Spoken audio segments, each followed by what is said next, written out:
is one thing. If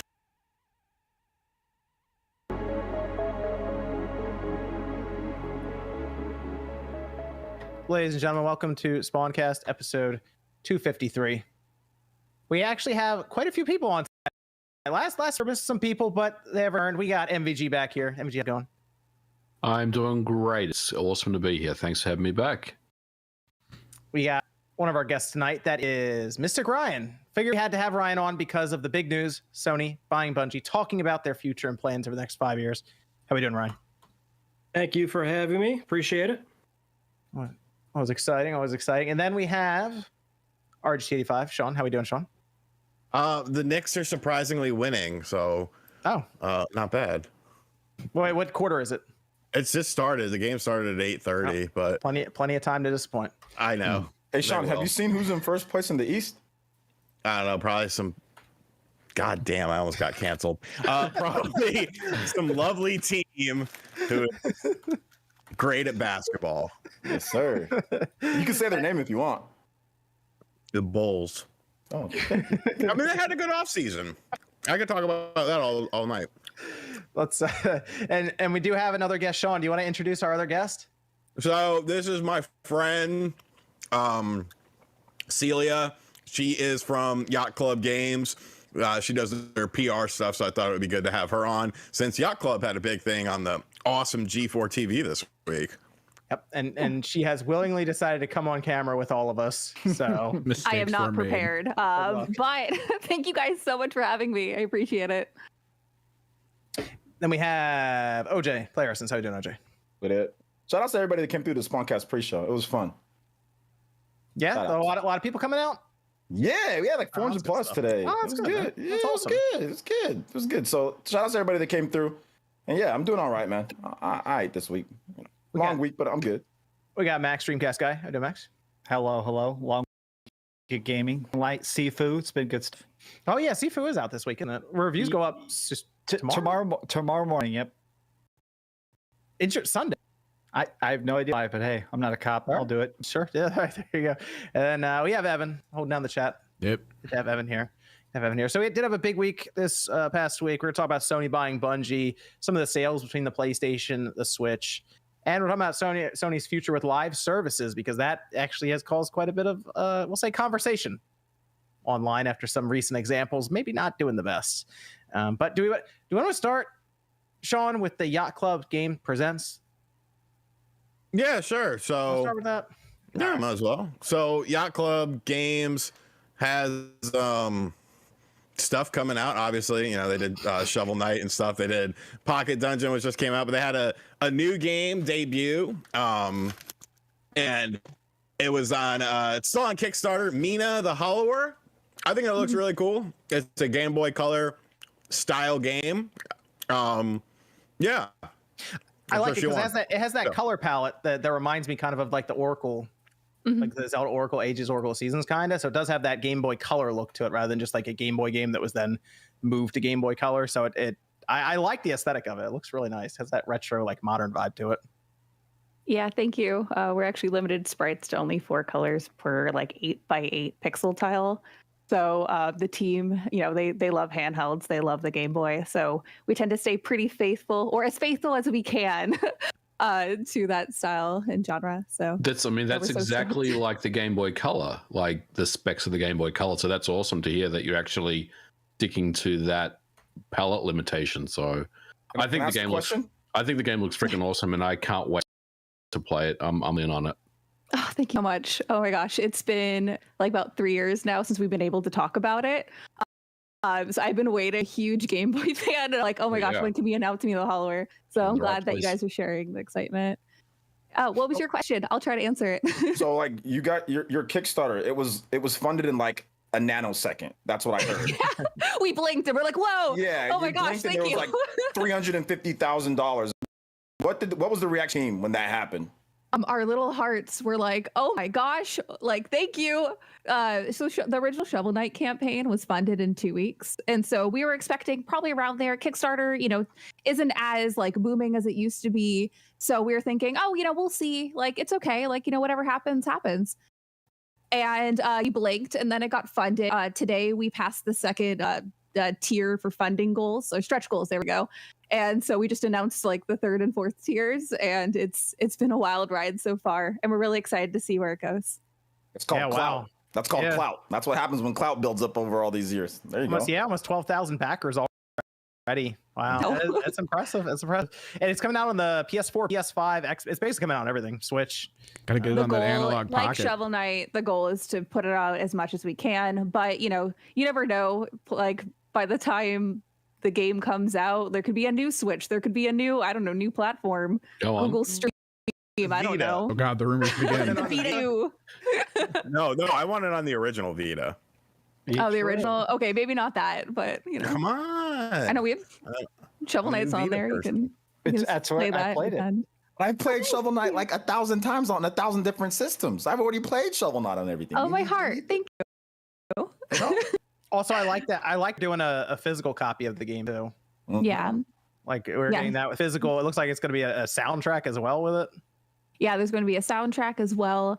So we announced for I think it's the $100 tier, it's the physical. But once the game does release, the goal is to have a physical for non-backers as well. So we're supporters of physical medium.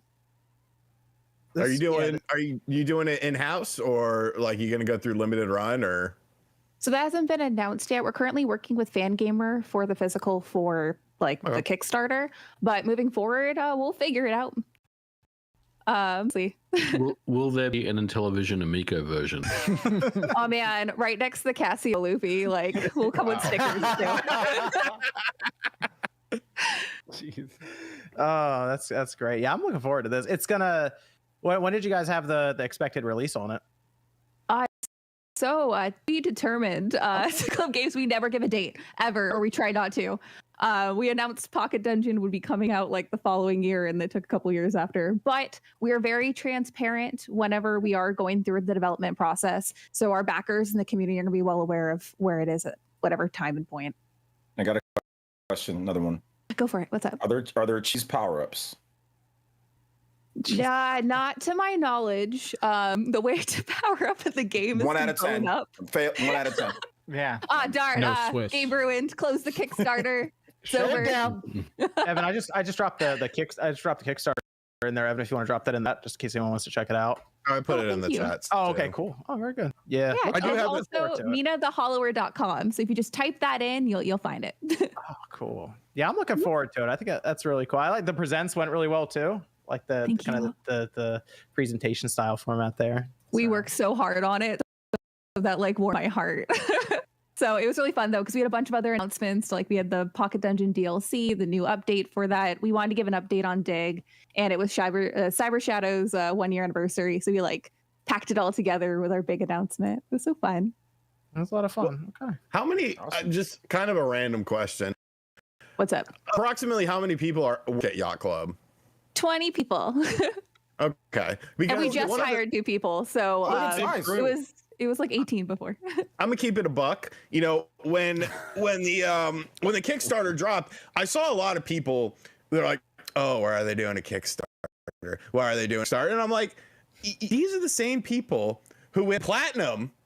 Platinum Games did a Kickstarter. Nobody said a word. I was the crazy one for saying, Complained all day.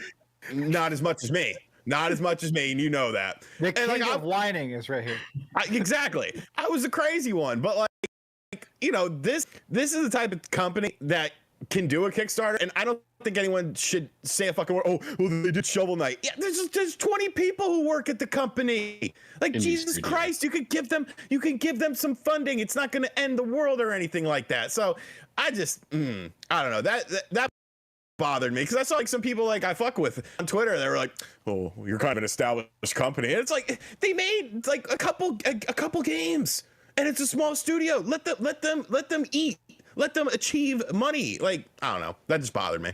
Was there any eating? backlash from Celia? I was going to ask, was there any backlash from the Kickstarter about what Sean was saying? Because I saw some stuff on Twitter about it, but did that kind of trickle over to you guys? Did you see any of that stuff at all? Or Well, I'm on the front lines because I handle marketing and PR. So for that, there's on the internet, there's going to be, for anything, and it doesn't matter whether you're involved in Kickstarter or not, there's going to be the positive and there's be the negative. I'd say I don't know, I love Shovel Knight, and there's going to be someone that's going to be like, I hate Shovel Knight. And it's like, oh, I'm sorry. But for it, like, we listen to the fans, and we understand completely. But for it, like, the asking amount that we initially had put there, it's to build a community. Like, that's why we went back to our roots for Kickstarter. It wasn't like, hey guys, pay for our game, because guess what? Games cost a lot of money, and we've invested, and we're investing in the game. So it's to give people the opportunity who missed out on the original Shovel Knight campaigns that want to be involved and help make the game as great as possible. So for anyone that's negative, we don't hold it against, because it's the nature of the internet. We had to have a healthy amount of skepticism. But I really feel like, as a company, like, we started out with a campaign. We promised like a ton of different things. We promised like 4 campaigns, a body swap mode, cheat codes, literally everything. And we've invested millions and millions of dollars into developing these games for several years. We started in 2013, but we finished all of our promises closing Shovel Knight Treasure Trove in 2019. So if you're going to trust a company, please trust us. We stick to it. We always stick to it. You're very good. You're very good at PR. Like, you handle that. You get a career in there. If you looked into that, you got a real talent. I haven't really had an issue with Kickstarters. Like, if EA did it, I might be like, all right, that's kind of strange. But like, if EA did it, I'm like, I don't know. But like, half the time we'll see a game, right, and we're like, man, I really like there to be a physical. Oh, Nate. Oh shit. Oh. It's not here. Do an intro. Is he actually here? Yeah. Oh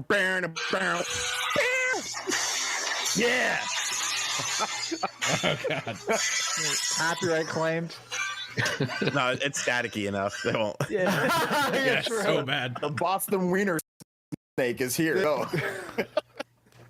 The Boston Wiener Snake. Actually here? Give me a hell yeah. You hear your chair creaking. He leans forward. Hello.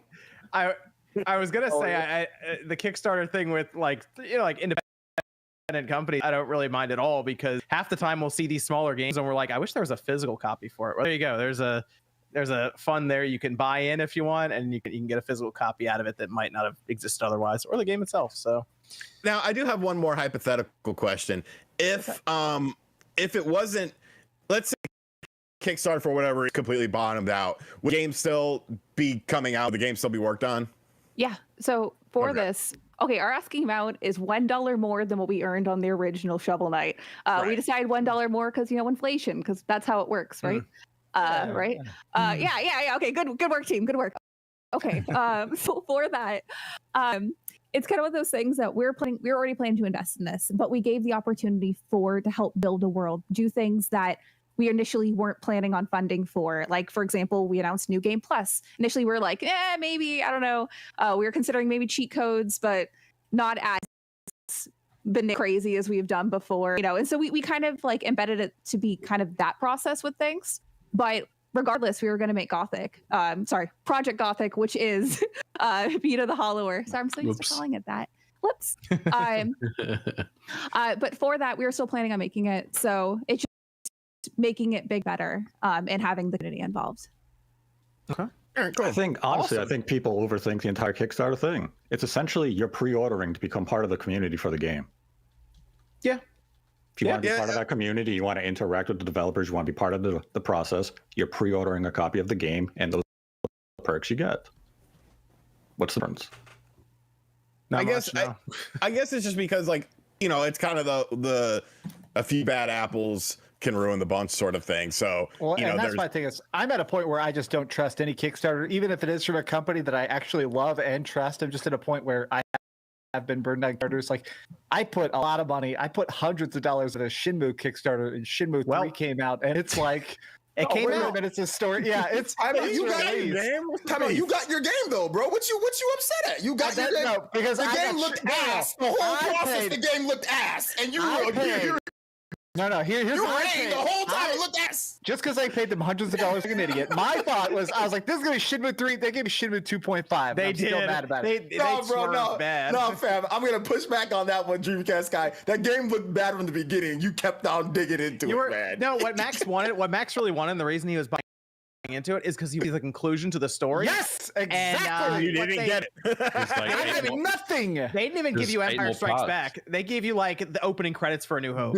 I know. Oh my god. Did they promise? Literally. I didn't see the. Did they promise the ending for it? Did they say that? Oh was no! gonna be the Here's the best part. After it came out, they were like, you know what? I think we might be able to do like 4 more Shenmue games. Well, yeah, they're like, we want to do It's like, hold on. closer to done by Shinmu 5, and I was like, oh, I don't want to do Kickstarters anymore. For me, that was my thing where I was like, I'm done.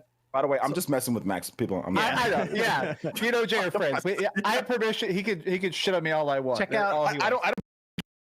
don't care. And I liked his review. And I liked review of Shenmue. We 3, dropped by the way. we dropped the Kickstarter link to the Mina the Howler in the chat. So guys, check it out. It's a pretty cool looking Game Boy inspired top down style game, and I'm looking forward to it. Keep an eye on it. Bro, I heard so much yelling. Everything okay? You guys good? Well, we were gonna. Is You good, that Click? Nate? Oh, yeah, okay. Nate? There we go. Nate's here. Dad? Is that you? Nate's actually here. Are you back from getting milk? No. He's getting cigarettes. Damn it. He's getting cigarettes, yeah. How are you doing, Click? We're good. We're Okay, good. We good. had some chaos going on, but we're good now. We're good. Okay, good. You're not. That's good, or that's a good thing. Not yet. It's getting there. It's, Evan, we want to go to a Discord question? All right. What's the delay on Spawncast plays? Spawncast. I don't know. We just need to. It's just we need to time. try. Well, no, it's time, and it's figuring out how to edit. I'm waiting for the contract to come across my desk. Shit. Waiting for the contract.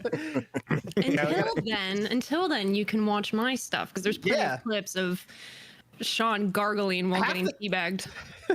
Half the time we were playing with in Click's games anyway, so you can get an uncut view Yeah. there. Somehow Click's still on Twitch. How that happened after a couple of those sessions. Yeah, no, Sean, we gotta sign some contracts, buddy. Yeah, another one, Evan. Where's the Bug Snacks DLC? Asking the real questions. Yeah. Wasn't it? It was dated for spring. We're in winter. There you go. That's it. I don't care. Fuck that burger.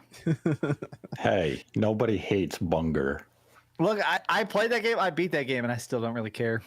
Bunger. You know, I was very interested in it, but I don't know. I just heard so many negative things about it. Like, It's cute. It's really short. I played. They sent it to me like 3 days before it came out, and I beat it in like one sitting before being hungry. And I'm staring at fucking like French fries with legs. But While you were hungry, you were playing it. yeah, I was like, this damn game. I'm gonna catch this It's ice cream definitely- Sunday. It was definitely better than Destruction All Star, Sean. So there you go. Just check it out. I loved it. that's not I love hard. Bug Snacks, man. Dude, That wow. DLC. Yeah, I played that game like from start to finish like in one sitting, and I was like, oh my god, I need more. I think it was something about just the repetitive traps of like, oh, now you got to get the ice trap and the fire. I don't know. Yeah, but it's like it Pokemon wasn't Snap, but evil. I mean, this is an invasive species taking over people's bodies. Yeah. It was Whoa, weird whoa. to eat. No, it's symbiosis, Nate. Technically, you're eating Okay. them because they want to be eaten. Yes. They live in harmony. I think it Whatever was you a have to missed, tell yourself. Go ahead. it was a missed opportunity to not make not have Filbo be evil. I was convinced. Michaels has a need to turn what ifs into woes. The whole time that he was gonna like come out That's with a machete or interesting. something. Like halfway Yeah. through, he just turns evil. I didn't thought that was think of gonna that. happen too. Yeah. Really? Yeah.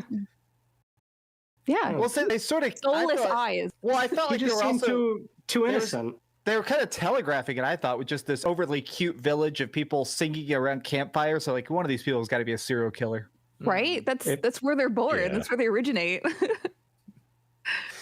Let's go to Sony. So I have Ryan here. Gonna let us know how things are over there. Sony bought Bungie. Shocking announcement. This was early this week, actually. Bought them for $3.6 billion. And they are going to keep several of the projects multi-platform, including Destiny, which is already out there anyway. So why they'd all of a sudden pull that back. But even apparently an IP that they're working on now, I believe NetEase has investment with them and Tencent as well. So there are projects we don't know about that are being worked on. Ryan, what was your initial reaction? Bungie becoming part of PlayStation. I think everybody, right, just kind of like, what? Right. Then you think about it and you're like, okay, well, so why do they do it? The gut reaction I think everybody had was like, we just came off the back of Activision. So the gut reaction for everybody was like, that's the response. Well, not exactly, but it's certainly an interesting one. It's one of the biggest ones they've done in a long time. And it goes into a new territory for them, because that's what's puzzling to so many people right now. Why Bungie? Deal was in the works for about 6 months, reportedly. And what's really funny about this is I am almost positive a year ago, Nate mentioned Bungie to me. Nate, is that correct? More than a year ago. September of 2020. It was a long time ago. That day? You were like, we were talking about. It was about 18 months ago, or before that. But yeah, we were talking about it. You're like, like talking about Bungie bound to get purchased. Mm-hmm. And Microsoft apparently was part of those talks. And but Microsoft had the opportunity to buy Bungie. Bungie wanted in the area of $2 billion, and they wanted to retain independence.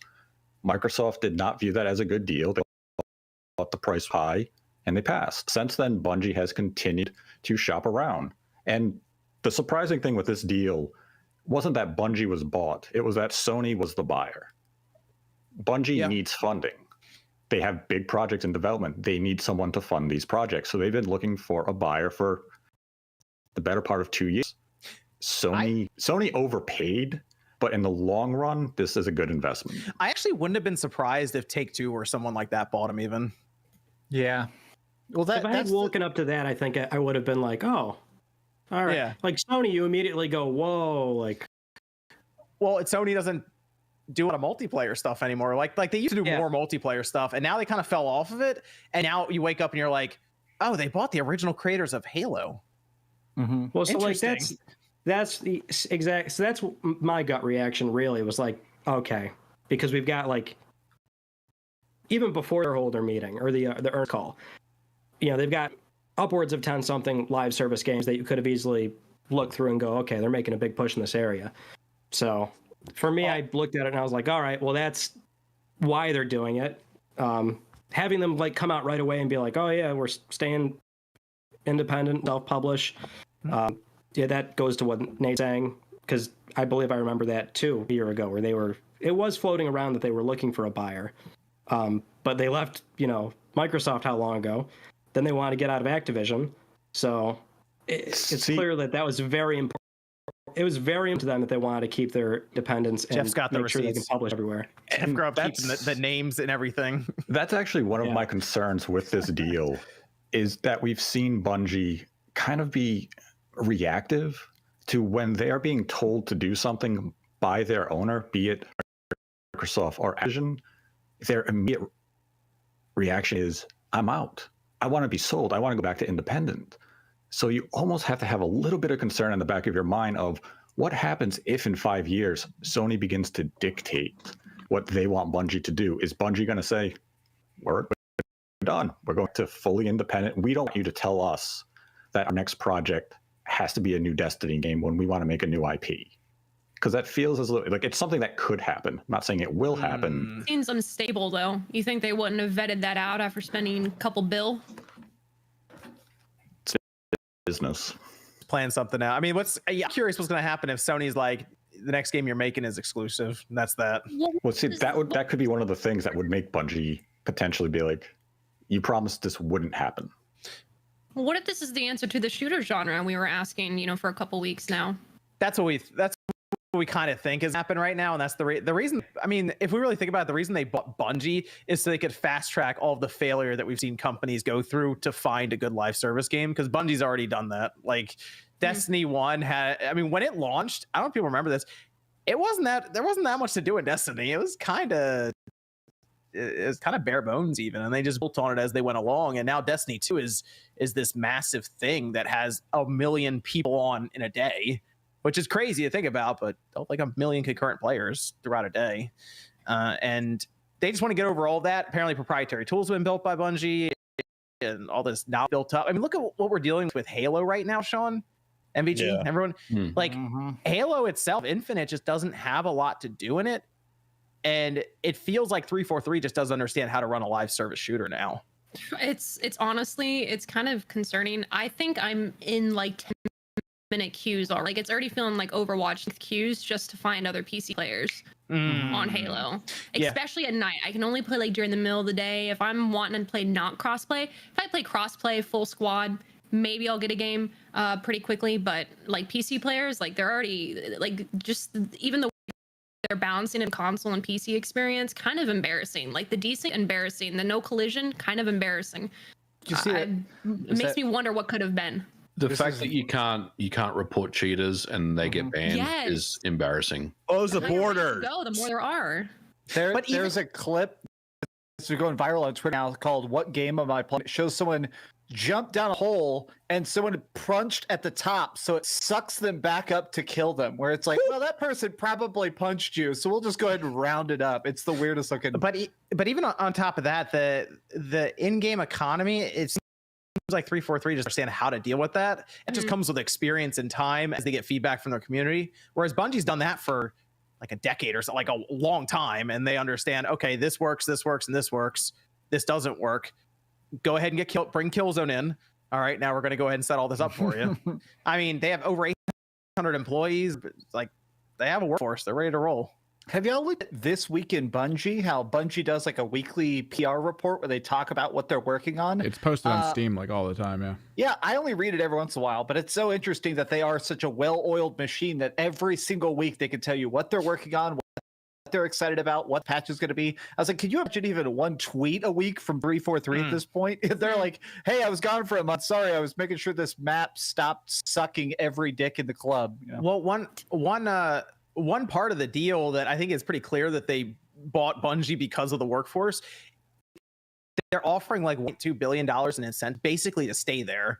It's split up between a number of employees. I'm sure it's different amounts, but like then it's spread out over 4 years, right? Let's talk about that for a second. Yeah, explain this to me, MJ. Because mergers and acquisitions, I think, I don't know if you guys have been through that before, but I've certainly been through M&As before on both sides, right? Being acquired and acquiring, right?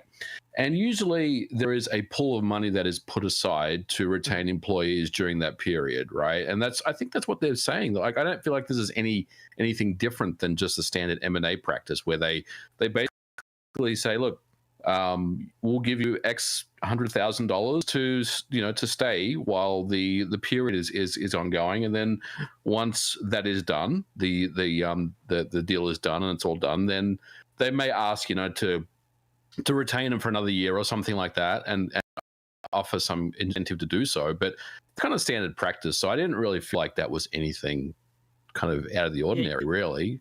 You don't want to pay a bunch of people a ridiculous sum of money and then give them a reason to leave. Right. Why else would that's why all these companies are getting bought up. It's exactly. And this is the epitome of what Bungie means to Sony. That's why they probably said, all right, you know what, fine, you guys can stay independent, publish your own things, because that's going to be in their wallets anyway when that next IP ships everywhere. They want the collaboration and talent with these 10-something live services Sony's had in development quite a bit. All right, so let me go to that real quick. 10 live service games in the next 5 years. Yeah, I don't like. I made a video about that. I saw people react very negatively to this online. Actually, I was a little surprised for this whole thing. I'm not surprised. I'm gonna give you a reason why you should be happy. I just don't trust it. Just in that this last couple of years right now, Sony is completely killing it with their amazing single player experiences. So suddenly you're like, we have 10 live service games. I picture like free to play Last of Us, but you can only play Abby. It's gonna be all terrible. I mean, the problem. Oh, go ahead. No, you go ahead, Sean. I think we're gonna say the same thing. So the problem is that for every, I swear to God, LeBron James is the biggest fucking bitch in the world. The problem is, weird point to make. Clip that. It's a very strange point to make. And he's like 6 foot 970 pounds. He kind of is. I mean, he cries every fucking play. It's insane. I don't know. I don't know how people watch the Lakers because that's ridiculous. I think the problem is that for every one successful games as a service game, there's a million failures. I see it all the time. You see games, we're shutting down the servers on this. We're shutting this down. We're shutting this down. and it's really, I think it's starting to dilute things. I think it's giving developers a reason to release something that probably isn't quite ready yet. I don't think it's fully cooked. I think you need to put it back in the oven for a little bit. You know, it's a little soggy, and like that's what you're seeing with Halo. Halo Infinite is not a complete, for the online portion of the game, it's not a complete gameplay experience. Maybe I was naive in thinking that, you know, there would be a decent rollout of the content, but we haven't gotten really anything. It's all been cosmetic stuff. They put back Fiesta in, and like that's it. Cat ears, meow meow. Yeah, you look at my cat ears, bro. No, that makes me play better. I swear. What? You look at the way, you know, the roadmaps. They give you these roadmaps, and they're like, oh, just kidding. We're delaying the roadmap, and it's like, so what am I supposed to do? I don't understand. And the part of the problem I feel is the fact that, you know, we reward things. You know, there's a fucking category at the Game Awards, best ongoing game. Fuck that. Okay, I don't understand why people will go back to a game 6 or 7 months later or a year later because now there's content. Play other games. Play the games that are, you know, in a lot better shape on day one than something that they just expect you to, you know, linger around and, you know, like a stray cat walking up and down the street looking for a slice of tuna when there's a full tuna sandwich to the left of you, but I guess to the left of you. But you're earning it. Wait, like, Sean, do you think people that play games of service games literally play nothing else while playing that games of service game? Because I don't think that's the case. Priority. Well, so it's really not like with Warframe. A lot of people, because that's been a much longer running games of service game, and it really trickles the like expand out. People will play it hardcore for like a month or two whenever something big comes out, and then they're gone for like half a year. They don't come back until new stuff. Like how it is. Sean, that more people should use that terminology because I feel like that's the correct frame of mind. The tuna fish terminology. No. Well, what I was gonna say is Yoshi P, the director of Final Fantasy 14. Sometime Google Yoshi P play other games, and he talks about like we drop a giant patch. It's got new dungeons and raids and cool costumes. And once you beat it, if you want to take a break and stop subscribing to the service and play the games, come back whenever you're ready. And the community loves that. It makes it this explosion, but I feel like more developers should have the guts to say come back later. Like I feel like Halo right now, Halo should say we've got these like 10 great maps and they're fun, and as soon as you get bored, go fuck off for a bit, and when you come back when Battlefield's dead again, and we'll play some more. I think that comes down to the level of communication you're gonna have. Yeah. Like another I really loved for a while, and I still want to like it, is New World, but they're horrible with communication. The updates are incredibly slow. The end game, it's like, okay, well, you're gonna make your own content. We'll give you the stuff. It's like you got to build your own toy kind of thing. And they could just really say like, it really comes down to even Nintendo Online, like giving us a roadmap, giving us communication, letting us know what can we expect or what can we plan. And if there's a roadmap and it's like, oh, this isn't out for another couple months or half a year or maybe even a year out, I'll come back then. You don't even have to directly say come back later. You can just tell them the information, the consumer choose what they want to do it.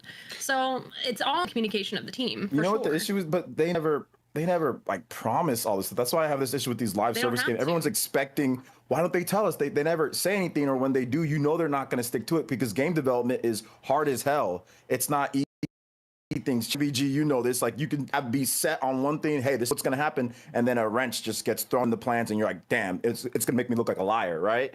Because I have to change up things or I have to switch a date or whatever the case is. So can we just, it's cool if live service games happen. Let's just stop getting all hyped and geeked about lives. Like when that shit comes out, cool, hype it up. Do once we know, but stop hype it like live service and all this stuff is like the greatest thing ever. Like people hella did that shit with Halo. Like, and I mean, I like Halo. But I found out very quickly. That's why I kind of stopped playing. I found out very quickly that Halo was it's not going to have what it is. So I just stopped playing. I know you guys like it and it's fun. I saw your kill death ratio.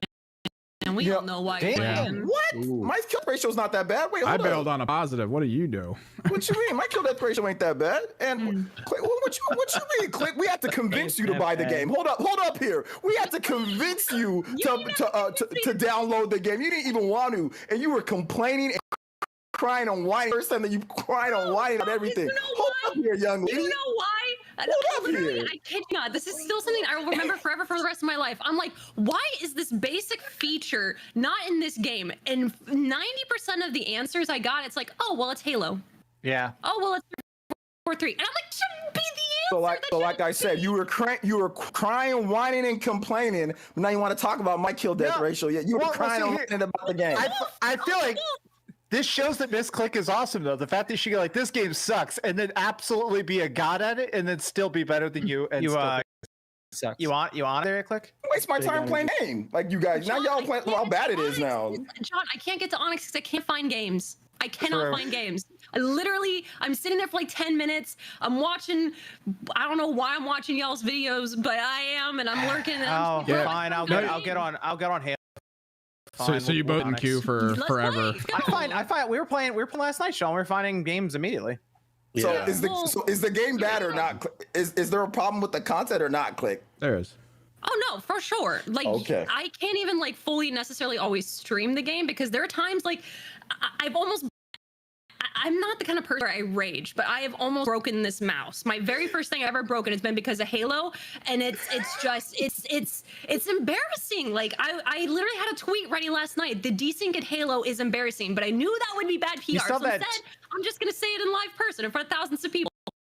That's great. Yeah, nice and chill. It's embarrassing. It really is. And it looks like it's an excuse of it's Halo or it's 343 that we're literally giving to it. And I still say to this day, the console should have been delayed and freaking Halo should have been delayed. The tweet you had of Sean freaking out after getting teabagged at the end was amazing. So funny.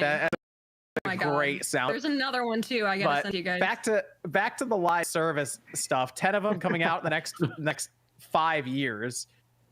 Makes sense for Sony. I think this is a great idea. Because their single player games cost a stupid amount of money. So they got to figure it out. This is what they have to do. This was the area they're lacking in. They've been lacking in it for a long time. Well, if they had a lot of it, PlayStation 3. A live service game, it would help fund a bunch of single player games that people like. So you guys should be like, that's what. So yeah, that's what people miss is that this is a growth for the company.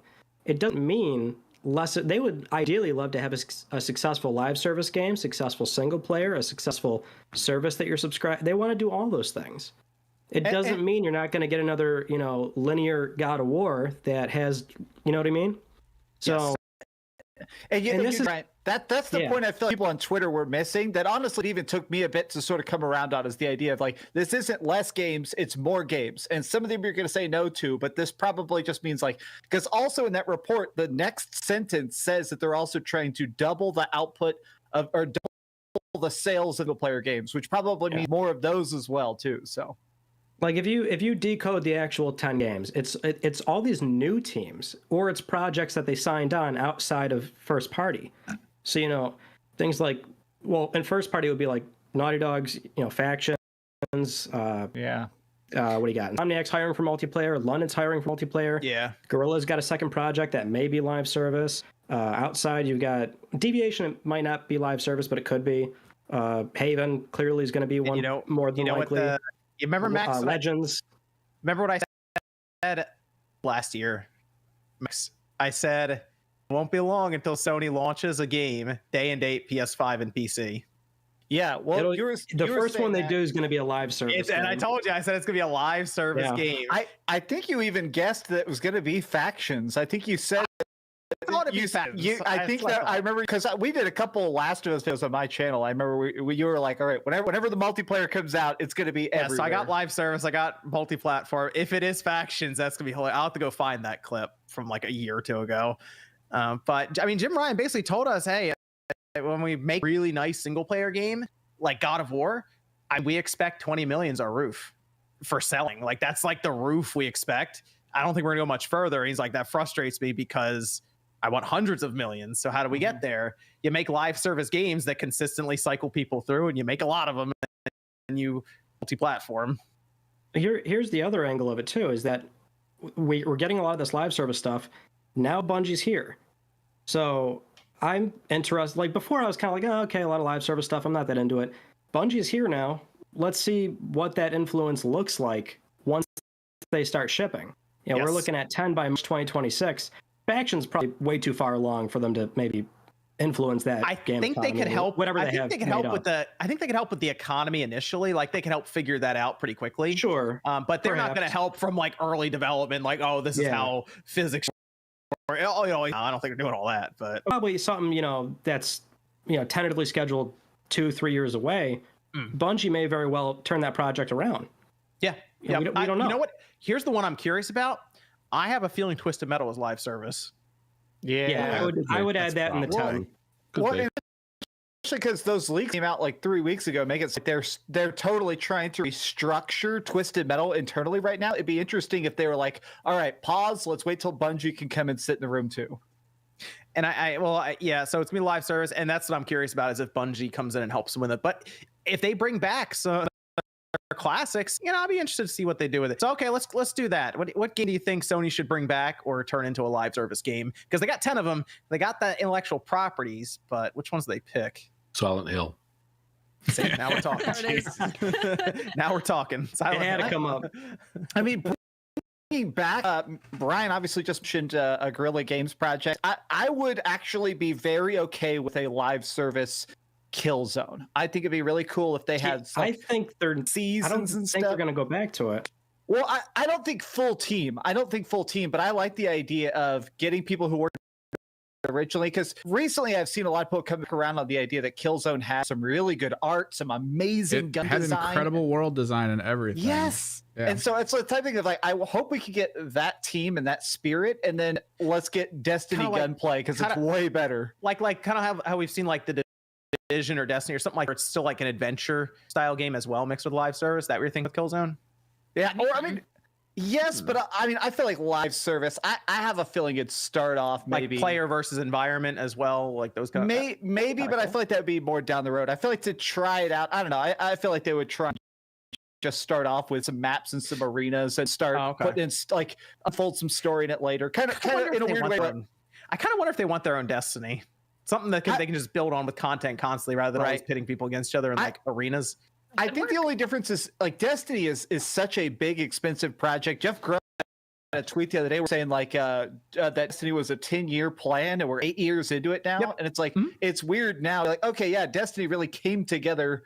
It's like, I just don't know if Sony wants to take the time to see how long it takes. 10, yeah, it seems like they want to just cast a big net and hope something works. Yeah. One of those games, I have to go back to what I said originally. A lot of those, for every Destiny, there's tons of games. That's why they're making 10 of them. That completely fail. Like, if one of them hit Drawn to Death, Calling to, yeah, you can literally list failed live service games all day. I mean, Bungie's reported made something like $300 to $400 million in just the microtransactions a year that's ago. one game though. There's so many that don't sniff that. So Halo might be there. If one of them hits, exactly, that's all you need. Then honestly, they might be really happy that they funded 10 of them and only one. It is I think so. Sorry, go ahead. I was gonna No, say, you're that's the way the movie business works now. I don't know if people know that, but you fund like 10 movies, and if one blows up and is successful, then it pays for the 9 that flopped. And I'm hoping that Sony isn't thinking of games that way, of have 10 live service games, and if one pays the bills, who cares? Well, that's, All right, Ryan, they're definitely, because all game- 10 aren't going to hit. Which game you got, Ryan? Which one we turn to live service? So I mean, the real answer is I would selfishly want a linear single player Resistance, but live service then Resistance would be what I want to see come back. Which it's so weird to see Insomniac be like, they have reverence for it. They keep tweeting pictures about They it. do. Like, They really want every to week. back. Stop doing that. Maybe they're working on the multiplayer this whole time. Like, how many of you did you see when the former Days Gone director Jeff Ross had mentioned one of his ideas for? Yes, they pitched a certain couple of games, huh? When one of them was in that Resistance Open world and Resistance the way he game. described it. Yeah, the way he described it, I hadn't thought of it like that, but honestly, that might be something that would genuinely pull me into a live service. What was the other game they brought up?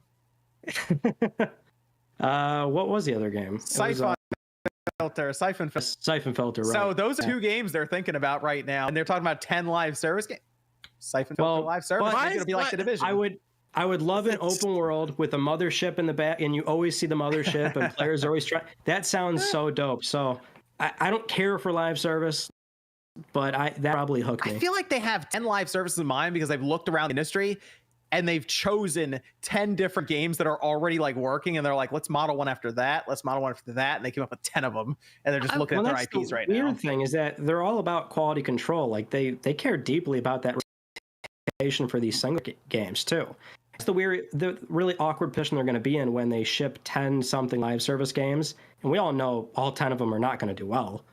So right, well, they have this reputation, and it's, at least for all these multiplayer games, it might go out the window, partially go out the window. I was going to ask for you guys, what would be your perfect storm for a like a live service? Like, what would be something? What do you feel like is the most successful element to you? Is it the setting of it in itself? Is it the amount of story from the get-go? Is it like extensions to where like a couple weeks or months after there's still content coming out? Like, what do you consider your perfect storm for a live service? Is it the content itself, or is it you can learn to fall in love with the content if it's constantly supported right from the beginning? Because the way I'm looking at it is there are so many games live service doing well, but they've been around for a long time, so they've kind of paved the way for content, and they might have been bare bones at the beginning, but because it was like the precursor to everything, we didn't have high expectations. So I almost feel like now it's hard for live service games to come out and not be held to like a ridiculously high standard, because they have to match content that games that have been around forever have. Like, WoW, you know, even though WoW has its issues and people have their own opinions on it now, they had years to build up to the content they have now versus, you know, like some of these MMOs coming out now, they do the exact same thing, but in a shorter time. I wonder if Sony will make it MMO. Years. Well, say, and there's a quote that came recently. An ex-Blizzard developer had a quote that was really funny, which he said, everybody keeps playing World of Warcraft because the new game has to be so good it's better than your memories of World of Warcraft to start with. And I feel like that's the thing, is that my thing, if I could say a single ingredient, is like part of the reason that Destiny was so successful was not only was the gameplay fun, but it had this fun mystery to it where they kept being like, oh, the darkness is coming, oh, what the fuck does this mean, ooh. So I feel like whatever they make, I hope it's got at least a couple drops of good lore in it, and then like, all right, let's play with that. Like, it's got fun to actually like have a plot. So it needs to make EverQuest and PlanetSide and Star Wars Galaxies and the Matrix Online. They tried to make a new EverQuest, I thought, and it was turned into Pioneer, and then it fell SOE, through. right? Yeah, SOE, which they got bought out by Daybreak, I think. Now. Sure, yeah. Yep. There's 2 live service games I want to see Sony fund. One from Kojima, just because I want to see what he does with it, because that would be really weird, and why not? And the second one, it should be their primary focus, because I think it would turn them into, I mean, depending on where the world goes, nearly $1 billion company, and that's PlayStation Home. As weird as that sounds. I think if that was with the VR and everything, you see where I'm going with this? I think if PlayStation Home came out and it actually caught on and was a big deal, like how Fortnite is to battle royales and all this stuff, but that was to the metaverse. That's this massive push. All the metaverse stuff looked terrible. Did you guys see the clip? Someone went shopping at Walmart and it's like, why? What is this? Or like people are like having these raves in what looks like RuneScape, but on like Windows XP. It's like, what is this? That new commercial for Facebook's VR, it looks like a fucking nightmare. It's like, welcome to the future. It's this hellscape. I think PlayStation Home with the new PSVR. I mean, what's that VR game you were playing, Sean? The one that was like community stuff. It looks really stupid from the outside, but you said it was fun. VR chat. VR chat is insane. Yeah, VR chat. Yeah. Apparently, a lot of people play that. VR chat. I don't even want to know. Oh, what is VR chat? Oh boy. You make an avatar and then you walk around and talk to people. It's a bunch of like ADHD children running around screaming. If you want to, you could talk to a Pokemon. You could talk to a Pokemon. Baby Yoda, Kermit will open up his asshole for you. There's a place called Golden Corral, which is just people cybering. It's terrible. You can watch a chibi creature walk to a ledge, tell you to kill yourself, and then jump off. And you're just like, what? You sound like Florida, but like what? No. One major factor leading to inflation is Biden and the Democrats' out-of-control spending. While Tim Ryan says he wants Biden to hit the reset button, guess who voted for the American Rescue Plan? Let's really hit the reset button. move. No one move here. Okay. Plus, in VR, I don't plan on it. if you see a very scantily clad anime girl, it's probably a guy. So don't be fooled by the bug. That is great. The girl walk in, you're like, whoa, and she's like, hey, my name is David. I'm a trucker. It's like, oh, okay, yeah. No, that shit's mad weird. I like when it comes to the VR metaverse stuff. I think the sports stuff is the best stuff. Like watching a basketball game is actually very fun because the NBA has multiple cameras set up. So it really feels like you're there watching the game and you have people that are in your range that are speaking. And so you can like talk to them and, get in fights with them and be like, shut the fuck up. You don't know what you're talking about, you dumbass. It really feels like a real sporting event. Wait, time out. Sean, do you like it because you're at the sporting event or it's like get in fight simulator? Because you mainly talked about getting fight. It's a little both. Like, you like move your hands around and like fake slap people. And I remember these two dudes were like talking shit back and forth. And like, I like turned my head and we're watching them. And like one of the dude was trying to like square up. And the other guy was like, that's how you square up? You've never been before, you know how to square the fuck up. And I'm like, dudes are dead ass with this. Like they kill each other. They're in their living rooms, like in their recliner, yelling at each other. Right. Like, scaring their kids. This doesn't sound cool at all. This doesn't sound cool. It's just like a real sports game. That's why I play single player. Y'all weird as fuck, and I don't care. This is why I play players. None of this stuff sounds cool at all. Like it sounds like a fucking waste of time. Excuse my French. But is there a PvP mode in VR chat? If so, because then you could actually get in fights. You could actually kill each other. Like in VR. But you could like go to this weird people basically create like things.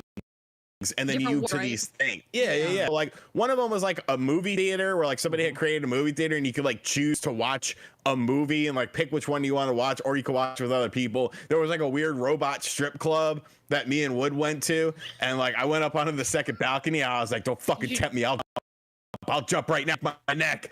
Wasn't that Yu-Gi-Oh thing in VR chat? I thought that was so cool how they did that. Yeah. That. People have done all sorts of interesting that looked stuff. So cool. Dual disc, and then you actually summon stuff. There was that. People also have done giant arena battles. Sounds cheesy, but playing Nerf with 100 people, most of them probably like weird truckers named David. I don't know. It was just a lot of fun. See, people think it's funny, but then Roblox goes public and have a valuation higher than EA out of nowhere. And I watched my daughter play Roblox, and I'm scared to death. You never weird, man. That's what Sony should do. Bring back PlayStation Home, integrate it with VR, and go big on that. That's what I would do. But Roblox looks. I mean, it's because it's like they're preying off of Cooper. They're preying off of kids. Roblox is like preying off of kids, and like I know because my daughter's asking me for Roblox bucks. 24/7. They're just, and that's what they're doing. The kids are stealing their mom's credit cards. Oh, that's what Fortnite's money. They're all doing it. Well, I've heard with Roblox, I've heard they're trying to pass laws. Did y'all see the story? They're trying to make some sort of. They think that Roblox is literally predatory to children. It is predatory. It's predatory to my wallet, and it's predatory to children. What was the hotel MMO that had a whole bunch of scandals back in the day? Oh my god. What was it called? Epstein Island? I have no idea. No. Oh my god. Club Penguin. Club Penguin. That was the one where you couldn't say anything or it would ban you. Yeah, remember the speed running? Does anyone else remember that? I remember that. What's the Habbo? Was it Habbo? Habbo Hotel. Bro, there were so many actual like legal cases that came out from Habbo Hotel. Yeah, you can look it up. It's some predatory stuff. But every time I see Roblox clips or videos or even a random TikTok that comes across my page, I'm like, how is this not red flagged already? So yeah, they should bring some laws out because it's crossing some boundaries in my opinion. Nate, bring back an intellectual property from Sony. Move one over to live service. I don't think I'd resurrect anything for a live service. I want to see new IPs and new ideas in that realm. Interesting. Yeah, let's go. Okay. So you see brand new ideas. A lot of those fail usually. I mean, what are they going to? They're going to resurrect SOCOM to a live service. They should. Game? So back, yeah. Why? Why is a live service game though? Why does that have to be a live service? Why can't I have a proper fucking SOCOM? Because the discussions about live service games, Sean. You didn't buy the one last time. Well, the last one sucked. Okay, it did suck. The last one sucked. That game you didn't buy the launched one before. PSN crashed. I bought the one for that. They bring out the new Soul game as PSN was hacked and shut down. It had like the gun So- like attachment or whatever. Oh, Yeah, that wasn't a great attachment. But it just also had the worst release timing, second to only MotorStorm Apocalypse, where they had to play the game. Two very unfortunate timing. Yeah, I mean, both of those games, PSN gets hacked, and the other one comes out as a tsunami hits Japan. Yeah. It's kind of like we had these great game ideas, and we just had the worst timing of any I still release bought in it. history. I do like MotorStorm. out I mean, there. I hope that would be great if they brought Motor. Like, I remember playing Motor. Came out. The original came out in 2007. It was right next to the PlayStation 3. I remember, wasn't it? Yeah. I remember Yeah, I it was in launch- college. Yeah, launch game. And I remember playing it, and we played split screen, and there was like the 3D TV stuff, but the other one, which was kind of cool because you could play split screen with the 3D TV thing. So it was like, I mean, it was very interesting. I would love for them to I bring love back MotorStorm. MotorStorm. Well, Yeah. Isn't the rumor that the MotorStorm devs are working on the new Twisted Metal? That came from like one Twitter account. That was one guy. His name was like PS5 sucks. Probably tweeted it out. Twisted's in development at Firespeed, which is a lot of the former Wipeout developers. Yeah. All right. Is it a live Former service game or is it a normal game? developers. It's probably a Live service. Its original vision was free to play. Whether that's There you changed go. or not is to Yeah, be you know determined. what? To be honest, I can see why they're doing that with Twisted Metal just because of the last Metal game. You know, like I get it. That game I wasn't hate as that one. I liked know- it as no, I bad think as it it's- is. I I like think, it. no, I don't think it's that bad. I just think that the concept kind of didn't evolve enough, maybe to what people were expecting, and like that's what you're gonna expect with a Twisted Metal. Like exactly what that game was. That's what it is. But maybe they. I'm not really sure. But it felt like the other Twisted Metal games, but it just wasn't a new concept anymore. Like we had already gotten a bunch of games, whereas back in the day, Twisted when that first came out, that was like, whoa, what is this? This is like revolutionary, So I think maybe it was just a victim of, hey, we've already played this before. I don't know. Well, that's the other. Did you guys? Did you like it, Ryan? Did you like the PS3? It was. It brings up an interesting point that these older genres and bringing back an older IP that was fundamentally based on, say, Car Combat or SOCOM, which is like a bit slower paced. Some of these genres wouldn't. I don't think they would really do any better nowadays, right? I mean, they'd have to change them a lot. I agree, though. Yeah, they do have to be modernized. SOCOM has to go first person. I was playing SOCOM. No. Well, no. I actually no. But I agree with the idea that they need something fundamentally changed. I was playing some Twisted Metal the other day, and let me tell you, that game is slow as hell now. And I forgot that you'd sometimes chase someone for 2 minutes around the map to kill them. It's like, yeah, you can't have games like that anymore. What about something like Warhawk? You can still love them. You can still love them for what they are, but the fact of the matter is, this is why games change. That's why different ones. Yeah. I want to see no Siphon Filter bullshit. If I see look, Siphon Filter is a great series. Siphon Filter should not be a games as a service live game bullshit. I agree. Because we see what happened with Halo. It's coming back. It's just going to be first person. No, it doesn't. Why? Why does it have to be fucking first person? Why do you need to see your character? Can you not connect with them? I already live my life in first person. I don't need to be first person in a game all the time, too. I'm going to make my character be Logan, but he's going to have the biggest titties when I play Siphon Filter. So I want to make sure it's third. Anna, yeah. And like when you're third person, like you can be able to do stealth better. You're not looking at a wall when you go into cover like that. So it's like, easier. Okay. You look at a wall, then you go like this, then look at a wall. That's stupid. No, I want to be able to like Mass Effect. It's like you get into like a cover system. It's like it's better that way. You want a third person. Yeah, he needs the yeah. He needs. I'm Be able to target the person before popping over to shoot them. I don't. You guys like to look at walls and cover. I'm making everything first person. person. Walls. Love That new Mass Effect, get ready. That wall's keeping me alive. I love that wall. I kiss the wall. I go up, I go. Driving.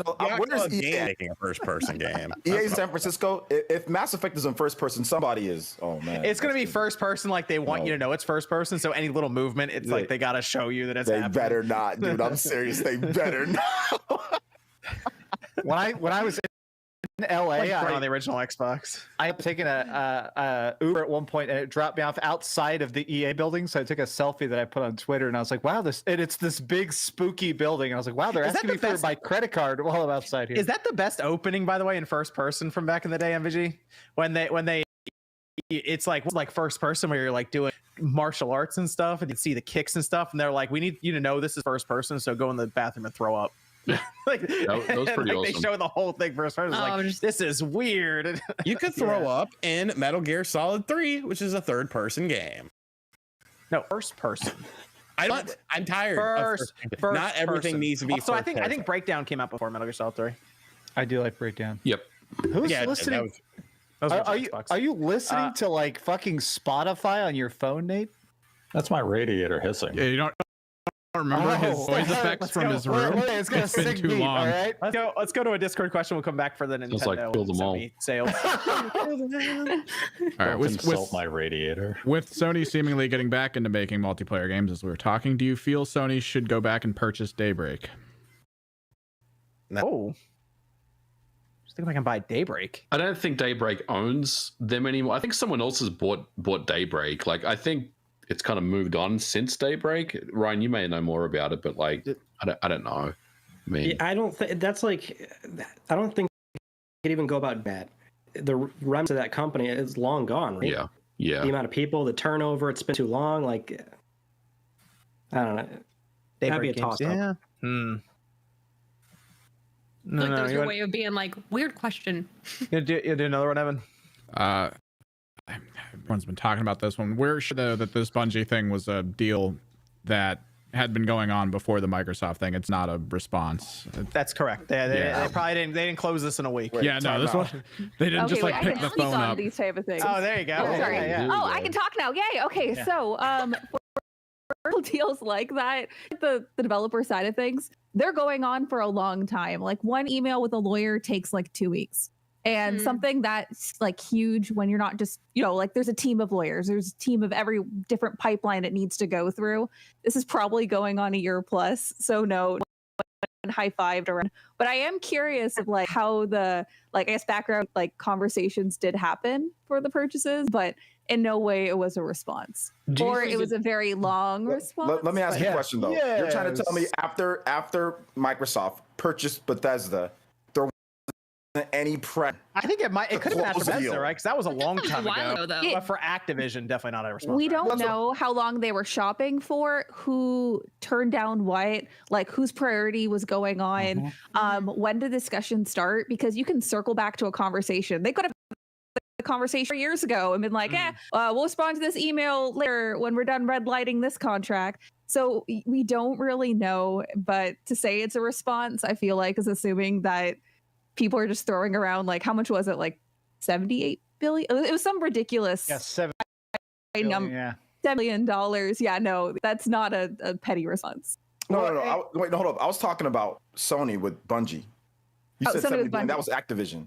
Is Activision? Sorry, I mixed up the trains. Oh, well, Okay, I'm just throwing out there. It wasn't a response. Right. Probably It would have taken a while. Oh my gosh. Maybe Yeah. the announcement of it could have been well timed in a way, saying like, hey, we are doing things, we are acquiring names. So I mean, maybe they could have announced this a while ago and then they held on to it, or maybe they were planning on holding on to it a little bit longer and now they're like, we should say something. Also possible. Yeah, how would this have felt if it was reversed? But it's like announced the signing of the close of these deals to coincide with their fiscal report for the quarter coming to a close. Also true. Yeah.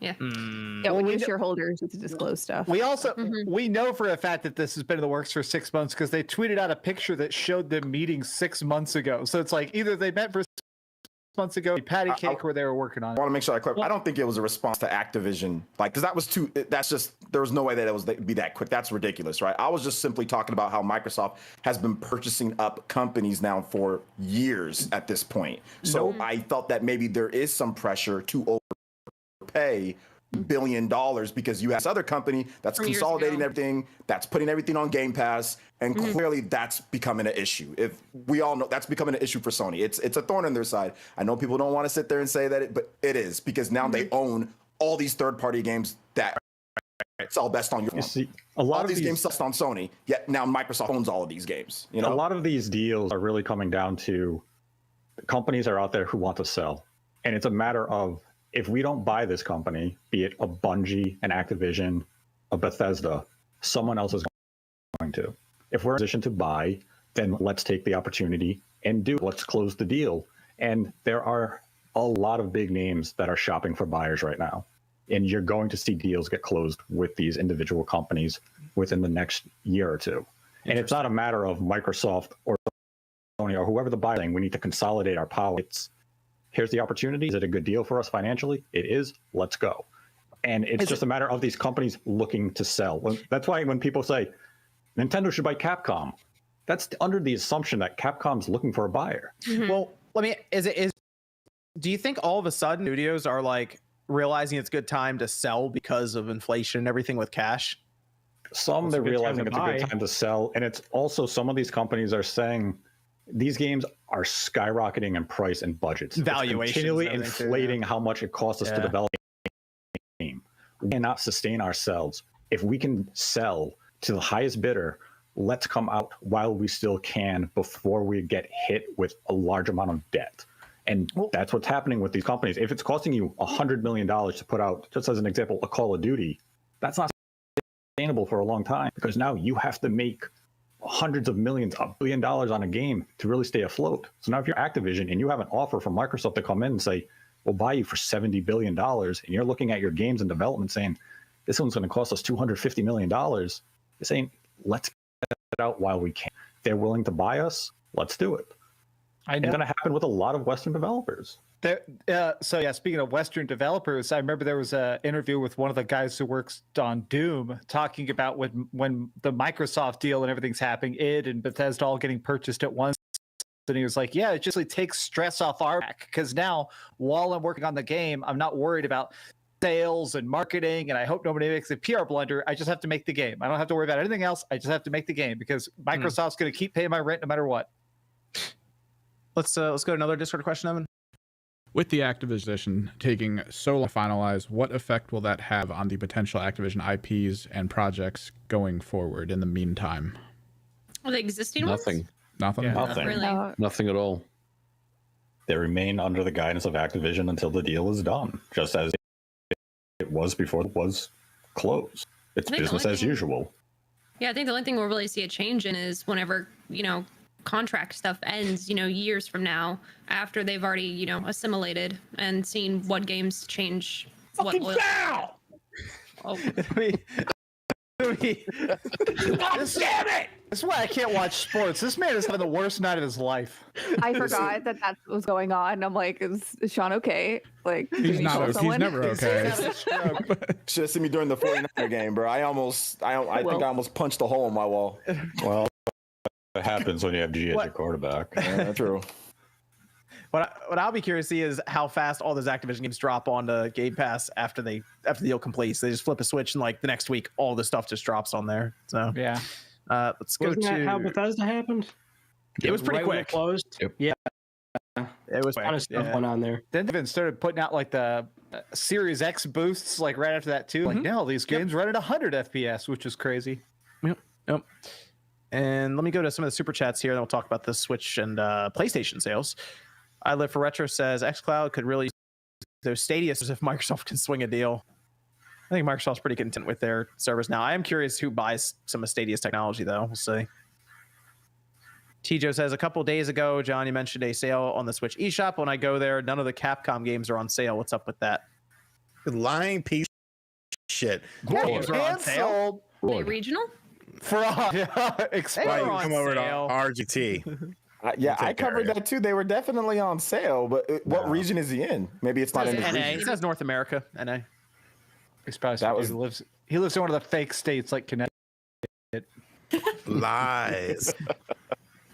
Cleo says, I've been so busy with Dying Light 2 and my backlog that I forgot Sony bought Bungie this week. Dying Light 2 is so addictive, man.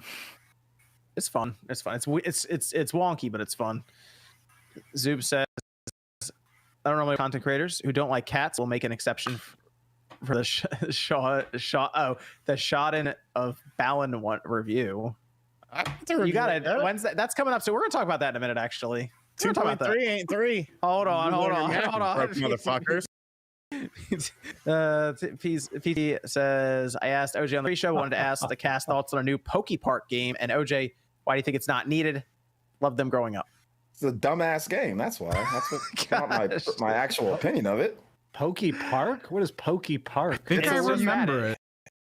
It's it was a Wii game. Yeah. Never heard of Pokemon it. just ran around the park. Yeah, and like you can interact. It's almost like a Hey You Pikachu, but even dumber. Like even maybe like expanded and even worse. That sounds like it would fit on a cell phone, worth right? $80,000 in 10 years. When it already is. It's like Pokemon box, Oh, the it's worst game of all time. I think so. Is it? Yeah, it went up in price for some obscure reason. Well, it's Pokemon. It's gonna happen. Yeah. I mean, yeah. Punch Pikachu. But if you just want me to know like my thoughts on Pokepark, it's just not. It wasn't a very good game. I mean, you have pastures and legends. Just add it as a mode there.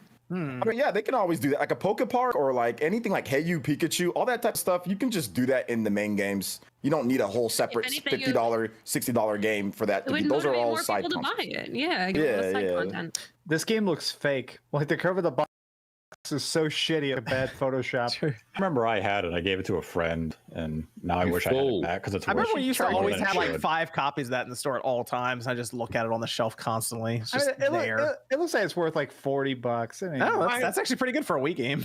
True. Oh, really? Check out Tetsuno's Capcom. Yeah. How much is that one worth? I have it upstairs right now. Oh, you still have it? How much is it worth? It's the only Wii game I ever liked. I think it's a couple hundred now. Oh wow! Really? We used to play that all the time back in the day. Wait, which version? The Japanese version or the US version? Say the US. Okay, because they have different characters. It's kind of different. We used to play that all the time. There was the other game for Wii. What was it? Fragile Dreams. That's worth a decent buck now. That's only like $50. $50 American. Truly Epic S. Does RGT have trauma from being teabagged in Halo? Always. Yeah. Sounds like it. Bronze says, great week for LeBron's Sony. teabagging him in real life. Raging to it, so. Oh no. The Lakers are Can we get an update on the Knicks score? What's the update? The reason why is because the Lakers have made a comeback. They're up, well, it's tied up now. But oh no, he was just talking. What did I tell you? Plenty of time for disappointment. Yeah, he was up there by that's 20 why he's earlier. That's why he's no. upset. Oh no. Zoop says, also my pizza got here an hour early, only to get cold by the time I ate it at 10 p.m. Eastern time. I Live Retro says, name an original PlayStation game that's underrated. My pick is Incredible Crisis. All day, I'll always say Grandia. Brave Fencer Musashi. Whoa. Dragon Ball GT Final Bout. That's bullshit, Nate. No. Fighting worse. Some of these takes. That is man. That game is terrible. Stop it. No. Wait, what? No, it's all right.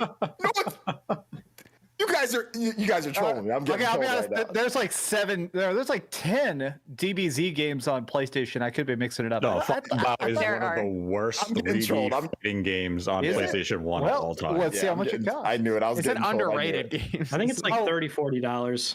Underrated. Underrated means good though, right? Yes, underrated means good. Yeah, good. Yeah. I was getting That's not trolled. good. Jeffrey says, now that Brady has retired and LeBron's Lakers, it's clear that RGT is The correct answer is Chrono Cross, by the way. Chrono Cross. Yes, Chrono Cross. Yes. Or Parappa the Is that Rapper. Oh, Rapper the Rapper. Rapper the Rapper definitely is underrated compared to Room Chrono Jammer, Trigger let me- because it's in Chrono Trigger's like Shadow. Yeah. Everyone loves Chrono Trigger.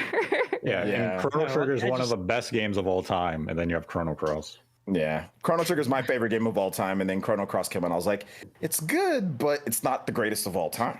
So, I blame the cat guy. That cat character. yeah. I blame all of the problems of Chrono Cross on. This is from M says, what's the point of being a leaker? It's not something you make money off of, right? They would just be known as a liar if they came out wrong. It's clout currency. Clout. There's a couple of Twitter people that are Right, in Nate, that right clout. now. Yeah. Some are clout. Others are just they want to give. Nate they secures the wanna- bag. Not really. I mean, you're So- Manscaped. There are some people on Twitter that are just hunting leaks. Yeah, No. some do it for clout. Others Hunting. just that was hunt clever. leaks. That was clever, MVG.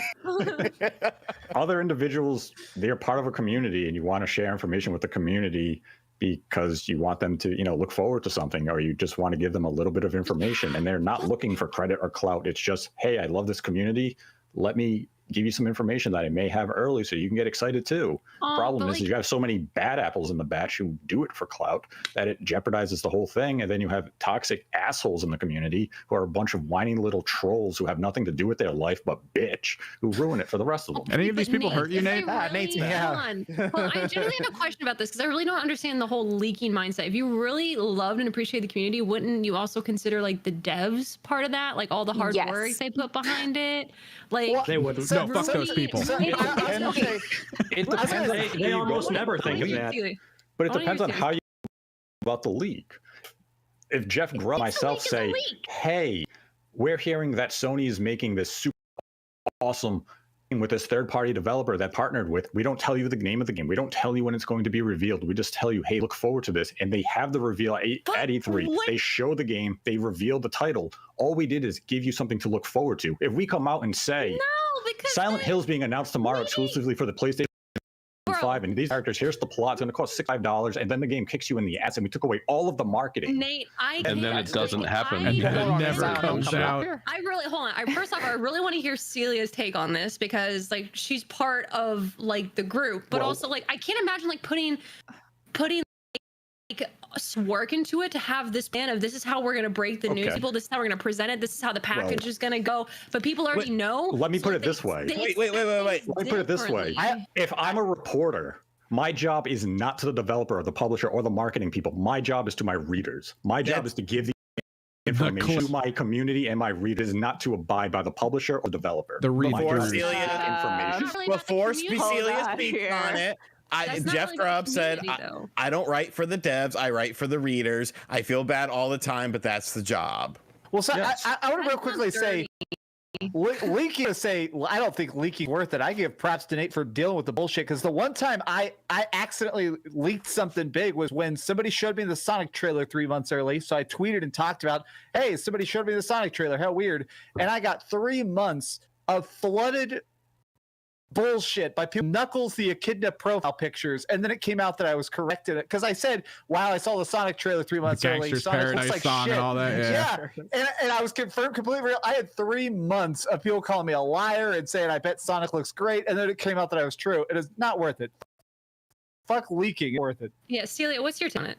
It's really unfair to developers, and like I get it. Okay, Jeff, like it's your job, and like I get that. Like that's great, and you're writing for your readers, but being on the side of things where you're planning and you're putting your heart and soul into that campaign and making sure that every moving part is where it needs to be in this master of announcing it to the fans and joining in that excitement, and then someone on Twitter says, "Hey, by the way, I don't know." Shovel Knight Pizza Party's coming out tomorrow. It's like, excuse me? You just broke everything. And like, you know, of course, like on other things, it's good to keep like, you know, quiet of things. And is it someone, and then it's like, how did the leaker find this out? Was it posted on Amazon? Because, you know, that's free game, you know, whatever. But like, are you under embargo and you're breaking the trust of the developer? Because that's something I know with writers, you know, their job is to leader. But also, you know, breaking embargo like that for a tweet, that shatters your trust with any developer. And being able to work like that and cohesively, like it's important. Well, so like I totally get both sides, but it really hurts us. Jeff's in chat. You can just thank you, Jeff. As a dev, oh, Jeff, you're nice. I'm sorry. It hurts us. It hurts me. As a dev that's been on the other side of that, like I can tell you most of the time the leaks that I've seen are complete bullshit. Like, what if they're not though? I mean, I'm just talking about my experience. I mean, there's certainly times where the information is accurate, but like most of the times that leaks have kind of been in my sphere of influence or whatever, they've been inaccurate, which means that person sniffing around, maybe they've seen some ERSB ratings or something that's come through, but like they're trying to piece together so that you just know that they're not really. We never figured out who the person was that leaked Pokemon Let's Go on 4chan on April 1st, a year before the games came out. True. But see, that's also the flip side of it, where some of the rumors that you've been involved with, you have seen them false, but because they were false, the community could look at it and say, wow, this is going to be great. And the problem is the project that you actually were having is not up to what that rumor was dictating. So then the community gets pissed off at the actual product. They expect something completely different. But that's I also think Nate, with there's so much misinformation out there. A lot of people believe it, don't believe a lot, and just take it with a grain of salt. So it's just something to get hype. Get hype. No, trust me on this one. Look, it was announced that Sora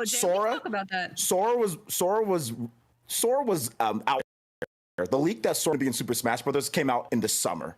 Okay, and nobody believed it. And somebody said, look, I work for Disney or whatever, blah, blah. We put up some stuff. Sora's going to be in there. They're going to have a presentation on the exact day. It was October or whatever. And he nailed it. And nobody even believed it. I made videos on it. Like, everyone was like, oh, well, maybe it's going to be probably not hype. Nobody even believed it. It was legitimately the exact presentation day. It was Sora. Everything was there. Pokemon Let's Go, all that stuff was leaked well beforehand with Let's Go, the original Let's Go. People didn't believe it. And then when it came, oh, wow, this is the game. So, I mean, there's so much rumors that have been wrong or leaks that have been wrong. People are just, it just becomes a hype thing. Like, it really just becomes more of like, oh, I'm excited. Maybe it happens. Maybe it doesn't. I'm not sure how much it ruins it, because look at how hype Sora, look at your reaction to Sora. Right. We already knew Sora. You know, people said Sora was in Smash, that it leaked? I don't follow leaks at all. This is muted on my Twitter. Like, I will say, like, I have had things spoiled from, like, a lot of things that are in the rumor mill right now, I've known for over a year. So the fact that they're just not coming out, I'm like, who just recently found out about certain information that's now leaking it? Because now it's like, okay, now I'm keeping track of, like, I could think so long ago, because I'm excited for the genuine experience of not just the viewers to be surprised, but also the dev team. Like, it just feels dirty, man. And yeah, secure the bag, all that stuff, that's fine. You do you, but it really does feel dirty. So Sora to me was a genuine reaction. I like knowing things ahead of time. If there's like games coming out, you know, for early preview, maybe, because it's already been spoiled for me. But again, I knew things about it like a year ago, and I had no interest in even just telling people, because I want you to experience that excitement for the first time, not have any preconceived notion or expectation on how the presentation. Like, could you imagine if Metroid Prime 4 got leaked and all you saw was that presentation title screen? It wouldn't have flown. People have been like, it was literally just a JPEG. But it depends on what the leak was. If the leak was just Metroid Prime 4 will be announced at E3, and that's what they announced, and they showed the logo, people would have freaked out. As people would have freaked out. People would have. People would have said, I don't believe that information, no matter who was reporting it. Even Jeff Grubb wrote an article about it and said Metroid Prime 4 is going to be at E3. No, it did leak out. It did. Well, we talked about it on the Spawncast. I want to remember that. Some people enjoyed the cycle of seeing the leaks, figuring out which leaks are true, and then seeing the actual reveal. I did a bunch of, I got sent and I did a bunch of videos talking about all the leaks for Resident Evil Village, which at the time, even I didn't believe, but I talked about, apparently they want to put werewolves in it and stuff. And it was this like a year worth of video talking about the leaks. And then we saw the reveal. It was 10 times more fun, because like, holy shit, all this leaked playtest data that it's fun is real. And then the game came out and I loved it. Like, I feel like I got 2 years of fun out of Resident Evil Village when most people got like 1 month of fun out of it. Sometimes we do it the opposite way, where we heard about Mario Rabbids Kingdom Battle and it sounded terrible, and then they showed it and it was like, this looks really good. Yeah, because everyone got that reaction out of the way, because the shock of a Mario Rabbids game, everyone kind of got the anger and disgust out of the way. So when wow, this is a great concept. You're like sitting there, like trying not to vomit. You're like, people were disgusted by it, because they were like, "Oh God, it's a Rabbids game with Mario. How is this going to be good?" And it was a fantastic game. On the flip side of that, when it was leading up to the revelation that it was Final Fantasy Origins, Stranger in Paradise, on paper, all the information that was going around was, this is a game made by the Neo team at Team Ninja. Dark Souls meets Final Fantasy. On paper, the leaks, that sounds amazing. Then we got this chaos. What the hell is this? This looks terrible. Most gameplay is very good. The gameplay is great, Horrendous dialogue with a very odd premise. But the core game seems to be quite good. That's the thing, is when the information comes out, nobody's violating an embargo. If journalists get the embargo, they are going to abide by it. They're not going to. Hopefully, yeah. Don't worry, Nate. Good journalists are going to abide by the embargo. Someone's violated the embargo somewhere. Somewhere. Oh my God. No, the thing is, though, is that for there, it just depends with your media list, because like the Kotakus, the IGNs, the YouTuber, that have been, working with developers for a long time. Yeah, they're fine. But sometimes, I don't know, if someone doesn't have anything to lose, they're like, I'm going to quit tomorrow. haha, I'm gonna get some Twitter clout. You don't know. And what just worries me about those things is that it can really ruin stuff.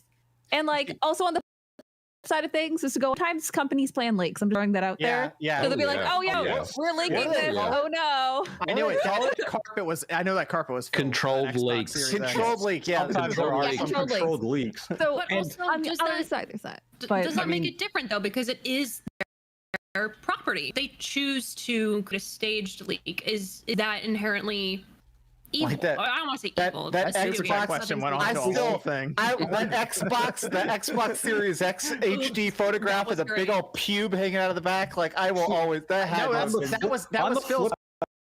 On the flip side of all this is that if the game industry wasn't so secretive about everything and went radio silent for 5 years, you wouldn't have sometimes it's developers within the company who go to the journalists and say, I'm fed up with waiting. I want you to share this information. I'm going to give you assets because I am sick of us sitting on this for the last half years of sharing the project we're working on. They intentionally go out and find someone to share the information on their project that they're excited about, and they want fans to get excited about it. It's the industry is so secretive, and they continue to operate in silence that it creates this aura and this community that thrives on leaks. If the industry was open and willing to commit and say, hey, why can't Nintendo come out now and say, we're working on this game? We will show you it in 2 years. What is the harm in that? Instead, they sit there in secret for 5 years. Say, here's a JPEG. Wait, time out. 5 more years, we'll show you a trailer. That's how Kingdom Hearts 3. They announced it, and then 10 years later. So I'm still waiting on. I don't have Metroid Prime 4 here. Well, actually, that's a question I've always wanted to ask somebody who's like PR. So, Celia, I have a question, which is that, do you know of any purpose to this ridiculous veil of secrecy? Because it's weird. Project like with movie productions, they'll tell you when they're getting 5 people in a room to write the script, but you don't even know a video game exists till a full trailer is out. Is there any rhyme or reason? It seems like you talk about it sooner because the budgets are higher. Why is it so secretive? Oh man, am I allowed to reveal any secrets? Because it is secret of the secrets. So for it, everything just I have to be general. So for this, everything is a marketing beat. Whether it's announcing a window, if it's announcing the existence. Everything has to have a beat. So for it, what are you announcing? Oh, I'm announcing the existence of the game. Cool. Great. What are you going to announce? Oh, well, it has to be something big. So maybe I'm going to do the release window.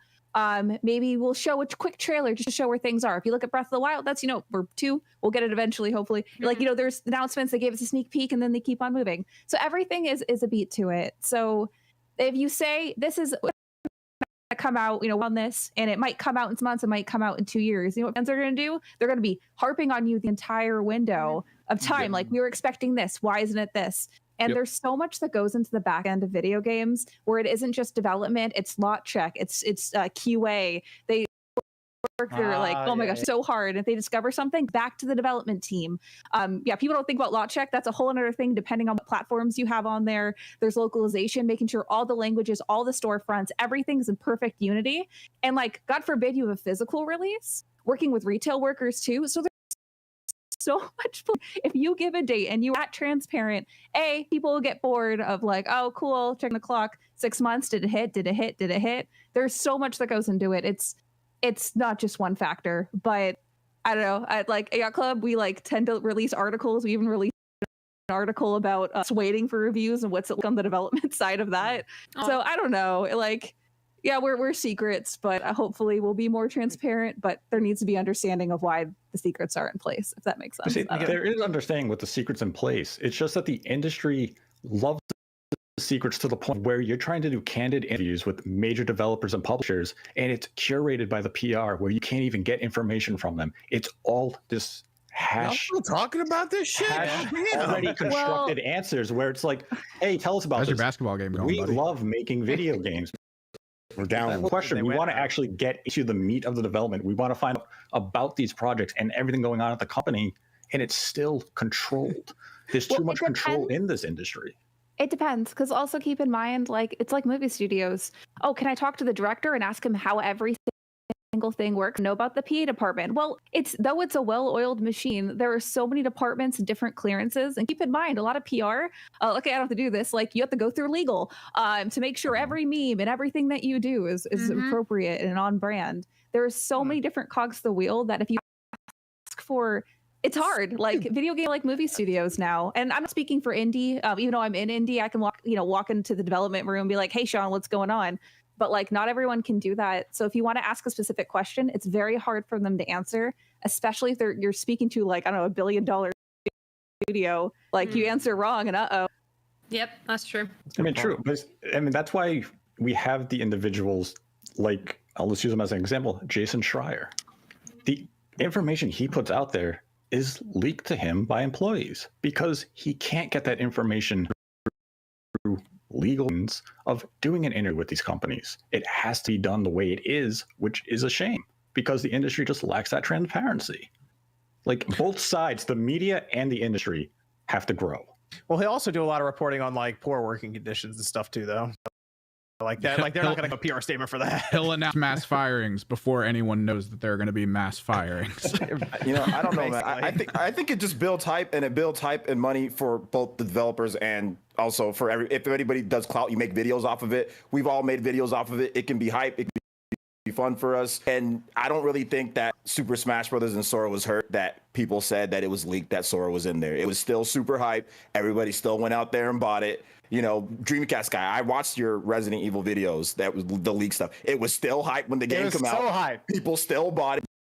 There was Monster Hunter leaks. It was still hype. Hella people still bought it. I mean, like, so I don't really see it as an issue. It's just a little bit of information here and there that comes out. And as long as nobody's shooting and killing anybody or anything like that, or stealing it like illegally, like if they get the information they want to share a little bit, that's cool to me. And like I said, it was super hype. Like it was very hyped to see all this stuff. I get it from the developer side, but sometimes it even, how about this? How about Pokemon Legends Arceus? That game got leaked and the sales, people started seeing what Pokemon were in there. That game got leaked and the sales boosted up a lot. So actually, the leak, surprisingly, you're right about that. That's very weird. It actually boosted the sales considerably. Oh, snap. You don't mean the announcement though, right? No, the Pokemon that were in there started to come out a little early. Leak, yeah. And then it spiked in pre-orders. It spiked in pre-orders. People were hyped about it, and it just made things even better. And then once we got the game, and everybody's like, "Oh snap! This is amazing." So it works on both. Like I get it, I get it from both sides, but I'm looking at it like, hey man, this is a good thing overall. I think ultimately it comes down to the context of the leak. Metroid Prime or Metroid Dread leaked 3 years before it was announced. 3 years. Was anyone? We start pointed when it revealed at E3? We gotta move on. Anyone like, oh no? Yeah, this shows. Come on. We got to argue with Sean about Metroid Dread at some point. Hold on. This is from Will saying, followed Celia on Twitter. As soon as I saw the Yu-Gi-Oh cards, me and my roommate have been casually getting back into dueling recently. That's awesome. More power to Yu-Gi-Oh. Thanks. It's from Leah saying, to that. Do you think Sony could be acquiring FromSoft for the post stating each of Sony Studios' favorite bosses was pretty random? FromSoft is owned by someone. It's something weird. I saw what. So people talking about may happen because the company that owns From Software also makes much anime and manga, and that's their main profit. So if Sony bought them, they'd have to buy that. But maybe Sony would want to do that because Sony's talking about doing movies and stuff. Like they might do it. I actually do think do it, but it's a messier deal than just buy From Software. This is from Patrick saying, Max, can you convince John to play Final Fantasy 14? Actually, John's pretty convinced already. He's talked about it, and I'm going to give him some starter gold because I'm will rich play as it. fuck. I need to. I played it most. I played World of Warcraft when it first came out. Well, and I think that it's now. I think it's the most casual. I think Final Fantasy 14 is the most casual because it has a dedicated story. The daily quests are easy. There's so much. 99% of the game is optional. I'm not joking. 99%. A lot of grinding. No. Well, so leveling is fast. There's the thing that everybody says MSQ, main story quest. You're made to completely level up just doing the main story. Just by the time you figure out which characters are kissing, you get max level. And then if you want to do side quests, they're optional and they're fun, silly stuff. Like dances and costumes. And I love that. Everything is so optional. Luxian says RGT has a way with words. Thank you. Glenn says, welcome Celia, PR rep for Yacht Club Games. Love Shovel Knight. Cyber Shadow was tight and looking forward to Mina. RGT, love you, bro, but go Bulls. Thank you. Let me go over here. We do have some sales figures to talk about, Nintendo and Sony as our final topic. Sony, interestingly enough, is it an odd situation, Ryan? In that Oh, sorry. Go ahead. I said Sony's in an odd situation with their current sales figures that they had to report because on one hand, they're pretty profitable. They did well in terms of revenue for this past year or this past 3 quarters in last calendar year, but they're actually falling behind the PS4 right now with the PS5 sales, and it has nothing to do with demand or people, wanting the system or anything. Right. You just can't make them. Like they're in trouble because of that. Like they've made it should ship 7.3 million PlayStation 5 systems. There have been some reports on numbers are back and forth. It's been 18 or 20 million for the PS4, depending on what time periods you look at right now. So either way, it's like a million somewhere behind this. 18.5, and that was the official press release from Sony in January 2015. Yes. So the gap's widening, not as much as because the number that was getting thrown around was 20 million. As far as I know, I'm fairly certain it's not 20. But wait, they got them. It's weird because it was a very good quarter for them. It's not like the company's doing bad at all, really. They just cannot make enough of these things. And that was a really bad quarter for them because they were hoping to sell a lot more of them. Yeah, they've had to revise their forecast down, I think, twice. So they like 11 million, 11.9, I think.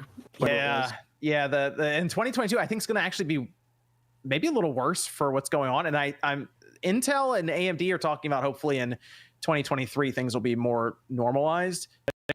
It's going to be another year where all the companies are going to have a hard time making systems, and Nintendo revised theirs down too, which we'll talk about. But like Sony and Microsoft are in a bad position in particular because they just started a generation.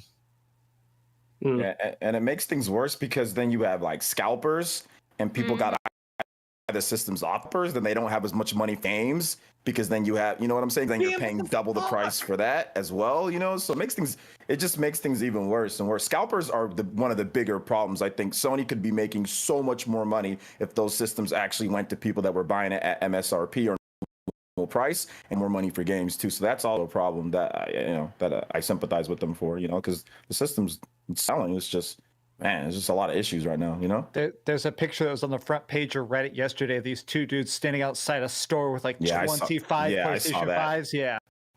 That was crap. I wonder what the context is of that picture, because I'm pretty sure every retailer has a 1 per person policy.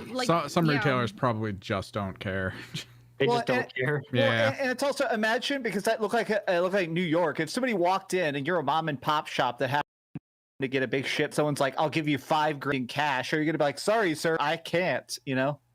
I would not feel safe standing next to those things in a major.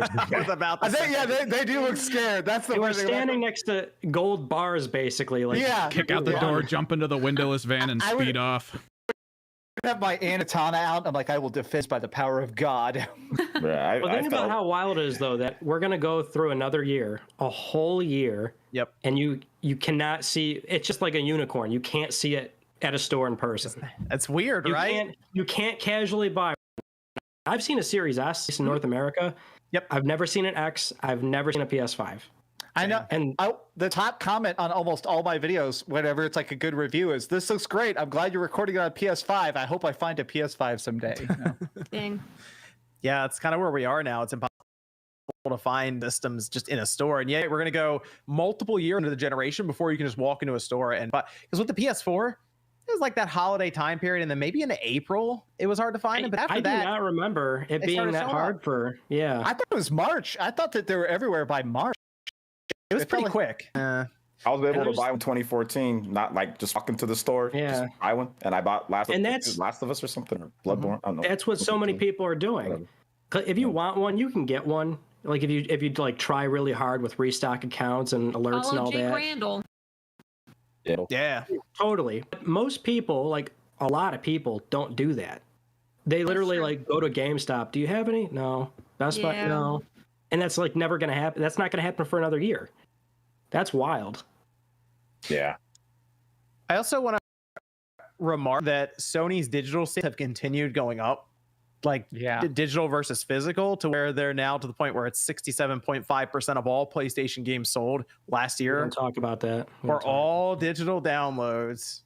Was it games or Did it actually say games are digital? 16.5% ratio. Yeah, ratio digital versus physical. Interesting. You still have to factor in there are a ton of games that are digital only. You still have to factor in companies will do the thing where like, oh, you buy the digital version of the game. Oh, we'll give it to you 3 days early because you bought the Ultimate Edition. You can only do that on digital edition. I still think, of course, the indie games that keep doing that shit now, where they do the indie digital first, and 6 months later there's a physical. I'm sure that fucks the numbers. Hey, look at just looking around. Yeah, you know those guys. Sorry, X. Yeah, the other people, not me. Not Yacht Club. They're okay. Everybody else, screw them. Yeah.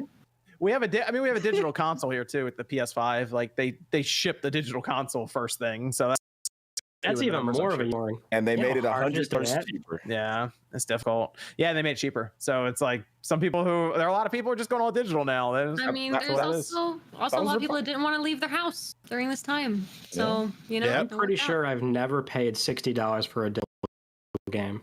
I don't think I've ever paid full price. Never. It's a wild thought to me. No, I haven't paid. I've never paid full price for a digital game. It has to be only digital and like maybe $20-$25, or I'll wait for a sale. I don't think I've ever bought a disc game or something that launches day and date. I've never bought a digital. I never bought a PlayStation If something's worth getting to you on launch, you'll get physical. Digital. You know what? If it's on a card or a disc, I always get it first. Gotcha. I'm typically a buy only physical type person. Just like I collect retro games, so like it's like out of habit. So I'm like digital. What? But since the beanie happened, I started to buy digital. I was like, well, I don't want to go outside, So I started buying, but like the sales are really good. I got Danganronpa like 1, 2, and 3 for like $15. It was like not 15. So good. Yeah, and I was like, gosh, and I looked up the physical price. Like, oh, okay, maybe not. Yeah. And so that's where not much you can do about that. Well, so I'll be weird. I'll do the opposite, which is that I'll buy a game when it first comes out digitally, because sometimes, like Sean said, they'll give it to you a couple days early, so I can do a review, and then like 2 years later, the physical version is cheap, so I'll buy it for like $5. That's what I do a lot. So I have a huge physical collection, but I feel like I paid almost nothing for them. Yes, you do. Nice. Constantly grabbing stuff off that shelf, Max. I do. Yeah, I get this. So if we're at a 67% digital ratio now, a year or two after it launched, you think this is the last generation where we have a PlayStation that has a disk drive? Yes, probably. It's done. It's done. No. I mean, I don't think it's so. Done. You don't think so? Well, let me ask, how long do you think this gen is going to last? 10 years. Well, do you mean 10? When you say 10, though, you do mean like a crossover of. I don't think we see the next. I agree. I think this system's going to be on the market by itself for at least 7 years. So probably. I don't think that's unusual. Yeah, 6 or 7. I get that's still. I would be shocked if it was 8 years, just because how slow the generation's starting right now. That seems so. I don't know why. That just seems wrong. I don't know why. Like the last generation was so long, or it was weird that the Xbox 360 was around for so long. It's like, previous. Wasn't Xbox 360 and PlayStation 3 10 years, right? If that one felt like forever. Yeah, I remember that. I was like, why won't this generation end? Well, no, not 10. It was 2005 to 2013. 13. Yep. Yeah. I feel like the generation hasn't really even begun yet. Like for me, I still feel like we're somewhere in the prologue. Like we don't opening trailers. Yeah, like I just. Oh, my PlayStation 5's already been through a lot. That thing's like in the final credits. What did you do to it? Liquid metal in it. I did a lot to that thing. I had like temperature probe set up. Left it at my house to collect dust. I did a lot of stuff to that thing. Hey, you know what? Credit to the PS5 for all the abuse I put it through. It still works. I unplugged the fan just to see how long it take before it like itself off and melted. It took a time actually. Yeah, but you didn't really hot. You didn't get the hammer yet. Where's the hammer? I want to see a video. Let's have a thumbnail where it's you wearing boxing gloves and it's like, let's beat this shit up. And it's just like, how many punches can my PS5 take before it automatically shuts off? And just plug it in. Hey, it's stood up pretty well. I'll give it that. The PS5's it's a pretty durable system. Pretty durable. So we also had the Switch numbers, and I don't think it's too surprising for people to hear that the Switch is doing really, really well. but it has now officially passed the Wii. It is the most successful home console that Nintendo's created now. It also passed the PlayStation 1. Basically, it did both of that all at once. The PS1 was like 102. The Wii was at 101. And now it's on track for the Game Boy. And I guess the PlayStation 4. PS4 is going to ship another, I think, this year. So the most likely, unless the chip shortage really hits it, which it might, very well could come even or pass the PS4 this year as well. So the Switch is rolling along. Anyone surprised? No? Not surprised. No? Yeah.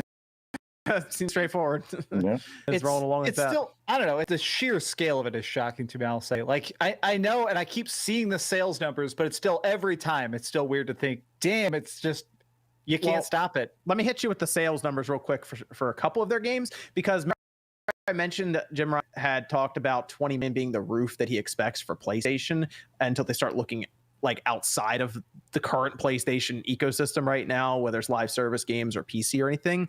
I'm sure when he looks over and he sees Mario Kart 8 Deluxe, which was a Wii U game, by the way, that got ported to the Switch, is at 43.35 million copies sold.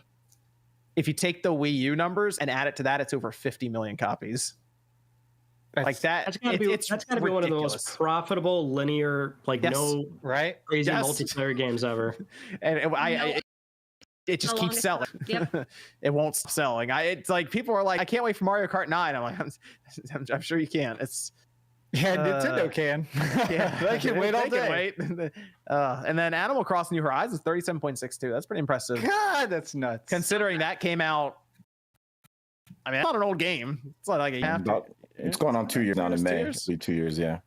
Yes. So, and I mean, let's face it, these games that Nintendo are producing do not cost what Sony is putting into their games with their, I mean, some of those budgets are out of control. So you understand why it's like they're looking at this and like, we got to figure something out here. This is ridiculous. It is fun. Yeah, that Sony's like, here's God of War Ragnarok, a photorealistic dad journey that's going to make you question whether God still loves you. And they're like, hey, we have this thing where animals are trying to own a house. And you're like, please take all of my money. So we're a dad journey. I have 1, 2, 3, 4, 5, 6 games on their list that have over 20 million units sold right now. Also, that game that everybody hates is like the second best selling Pokemon game of all time. Pokemon. Well, Sword and Shield. Yeah, I saw that. That moved up to 2.9. You know, Brilliant Diamond Shining Pearl's at almost 14 million right now. Yeah, sold that in a month. That's ridiculous. I was actually kind of shocked about that. That kind of shocked me just a little bit, that it would be the 9th best selling game on the Switch of all time in a month and a half. I still haven't finished it. I'm on like the 8th gym, and I'm like, you don't finish it. Like, you actually don't need to finish it. I have to finish it. I finished up Arceus already, and now I'm like, I'm gonna go and finish this one. You don't need to finish up that game. Arceus at 6.5 million though already in like 3 days. Yeah. Wow. That's ridiculous. Do we need 2 copies of Pokemon anymore? Let me ask you this. I don't want it. No. I'm pretty sure Game Freak looked at it and said, how much more could we have made if there were 2 copies? Which one did you get, right? Did you get Diamond and Pearl? I got 2 Arceus. No. People just bought. They did well since there's no 2 copies. I'm just gonna buy 2 So of you the can game. trade. You can trade, right? I pre-ordered it from their site so I could get the Arceus plush, and they didn't have day 1 shipping, and I wasn't gonna wait. So I went to the store and got another one, and then when they sent the Pokemon Center one, I didn't get the plush. So Wait, felt you good. never got it? Yeah. Oh, Now I have 2 of them.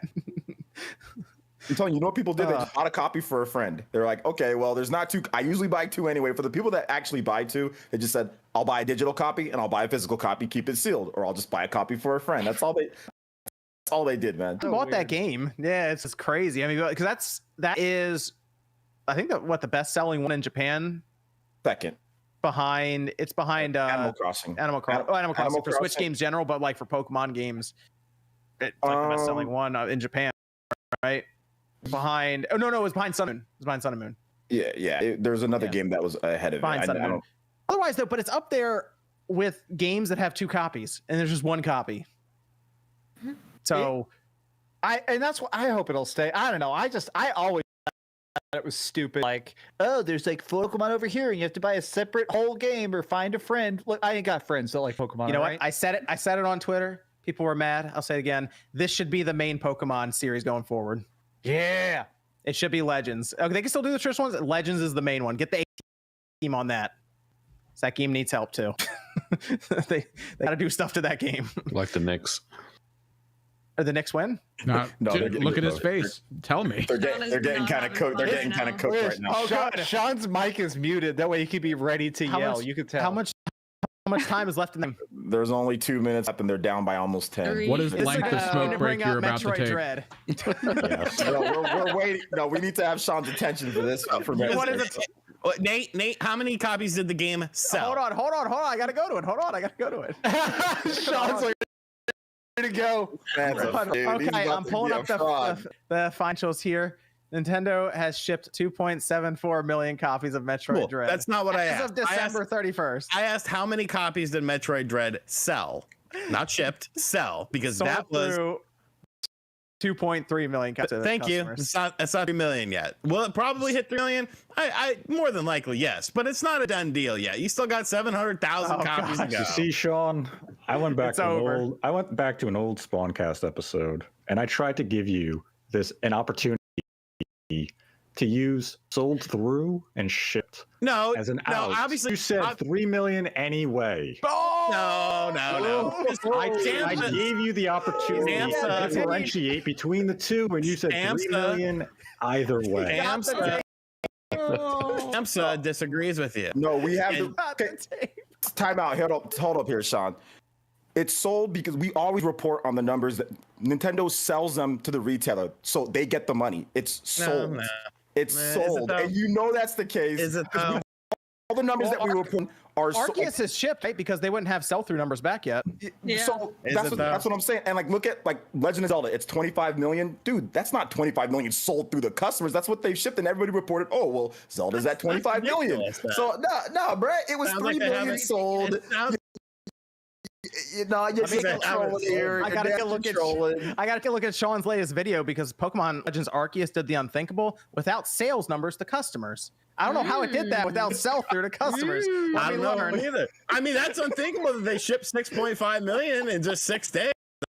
That's very impressive. You said sold though. You just say sold. You didn't differentiate between the two. I'm sure I said the right thing.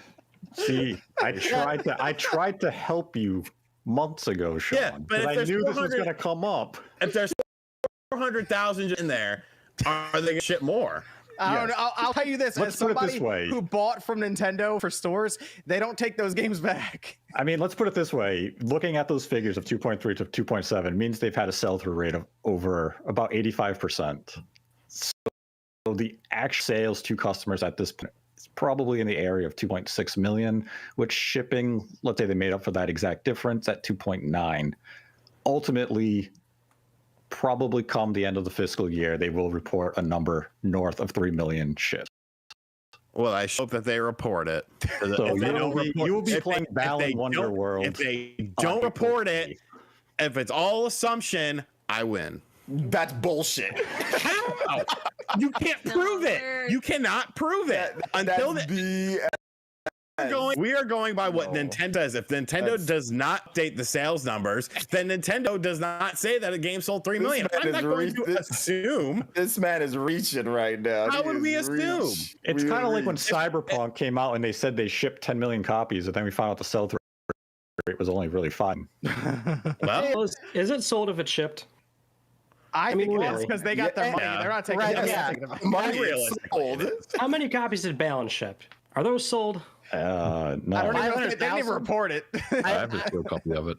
Well, look, I give you guys a track. Sean, you like to poo-poo when I stuff like this, but if you look at the Amazon sales and you see that the numbers are moving, and the fact that people are still buying the game because you said it, oh, nobody cares, it's Amazon, who cares? Well, I mean, maybe people cared a little bit because it was #1 there for a long time, and I knew that it was going to some units, and you said it was nothing. So now, I'm gonna have to go back to the tape, because if Sean ever specifies in a previous video that he's saying 3 million sold to customer, then he is right here. Thank you. He never did. Hey, just quickly, Sean, because you are going to have to play this, could you sign my copy of Balan? You see, I actually kept this sealed for you. I own it digitally and physically. So hey, next too many games, people better be rolling out with Balan Wonder. Yeah, we already had the one guy come with it, and Sean didn't show up, and that felt really bad. Oh, Sean's signing my. Sean, gotta sign my copies. John, can you sign me too? I'm jumping on this bandwagon. Dude, hell yeah! Don't Come on. report 3 million. So I want to. There's 2 autographs I want right now from the Spawncast. I genuinely want. I already talked to MVG. I want MVG to sign my copy of Quake because I bought the PS5 physical edition. Because that's so awesome, and I have to get Mr. Balan himself to sign Balan Wonderworld for me. If they don't say 3 million, I'm not assuming. Now, Sean, and none of you should either. Now, Sean, I'm trying to be your lawyer here. I'm trying to help you. If they come out, they come out end of the fiscal year and they say we have shipped, we'll say 3.3 million, just as a number, but they don't update the sold to customer number. Are we still going to operate under the idea that it is at 2.3? I was just going to say, what if they say shipped 5 million and his response is, well, if we don't were sold though, I feel like there's 2 million copies sitting in a warehouse. Yeah, I mean, I feel like you can make a case for it. I feel like it's not a yes or no answer. In the court of law, you're correct. We don't have any evidence to necessarily support that it has sold to 3 million individuals. That we like subpoena Nintendo for the numbers or something crazy. The deal was never sold through to customers. It was never sold through to customers in the first place. Shamsa disagrees with you. So you're going to go against Shamsa? What you mean, bro? Go against Shamsa? I'm not going to go against Shamsa. I love Shamsa. You have my PayPal. You don't have to. Don't support OJ, who throws you under the bus and says you're a liar. Because to me, you're not a liar. I'm not throwing Shamsa under the bus. What I'm saying is that Nate pulled up the tape and you said anyway. Numbers that we've always been reporting. I tried to help you 6 months ago. Nate, the tape. Nate, let me go through some of these super chats here as we finish up. But let me ask Ryan. Ryan, did you get a chance to play Arceus? I finally started because it's weird. I did buy it day one, but I didn't actually get to it till like the following weekend or the week, like Wednesday, somewhere around there. But yeah, I started it. Okay, I know you're a big Pokemon fan for a while. What'd you think of that? I love it. That gameplay. You like it? Okay, good. Oh, good. It's honestly it's my favorite franchise. What about Arceus? What do you think of that change up for Arceus? I love it. Okay, good. Yeah, I'm all in, 100%. Let me see. Let me go. I'm going to start going through some of these super chats here real quick. And Evan, we have Discord questions left that we can go to afterwards. Yeah, we still got a bit. Cool. Monroe says AFC or NFC. Went to the practices. AFC looking fine. I'll go NFC. Adrian says, "Hey John, first time donating Spawncast rules. Sup OJ?" 2007 says, "I just watched a 38-minute Castlevania Symphony of the Night run, world record. I got the Xbox 360 version on Series." Nice. And Liam says Nintendo should buy Yacht Club. It could be great. Yacht Club's doing pretty well. I think they're doing. We like having control of what we do. That's why stay indie. Stay indie.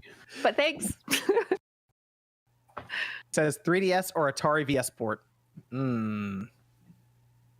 For Mina, would you put on a 3DS or Atari VCS port? I guess Atari VCS runs Steam, right? Theoretically. Yeah, technically it could run. It would run on Atari VCS. Yeah. As guest question: GameCube or N64? Oh, that's hard. Nintendo 64 because I'm an N64 kid. Yes. My heart. Hold on. Yes. All right, now Ryan, GameCube or N64? There it is. That you heard it here. Asked Ryan once. I was asked that one. Oh yeah. Okay, you were. Okay, 64. Usually people say Cube. So okay. Like I get why, because of Smash and like. Only obviously frauds say updated. GameCube that never actually bought it when it came out back in the day. It has a handle though. That's pretty cool. It's true. See? But the Yeah, but the N64 was a tank. You just throw that thing in your bag, it would not break. I'm telling you, everybody that likes N64 over GameCube, you guys eat unseasoned chicken. I'm just saying that it's not seasoned, doesn't taste good. That's just Hurtful. That's a specific Accurate accusation. but hurtful. Yeah. How dare you look in my kitchen like that? My God. It's unseasoned. There's no flavor. It's Like I have baked. Thank you very much. No, I split it next to the garlic powder just so I don't have to touch it. It's fine. Okay, my defense for the Nintendo 64. There was a fanny pack accessory where you could just show up at your friend's house and carry it on your your side. So Did the game have that? No, because I would have bought it. GameCube had a handle and it had its cute little disc case. Grab it If you and had the yeet it cute off little your disc roof. case. GameCube had Oh, games that that was run in cute. actual good frame rates, so that was I mean that was cool. GameCube is aged probably some of the best games after all this time. Just saying, GameCube games look hella good still. This Well, Also, Mischief. Oh, sorry.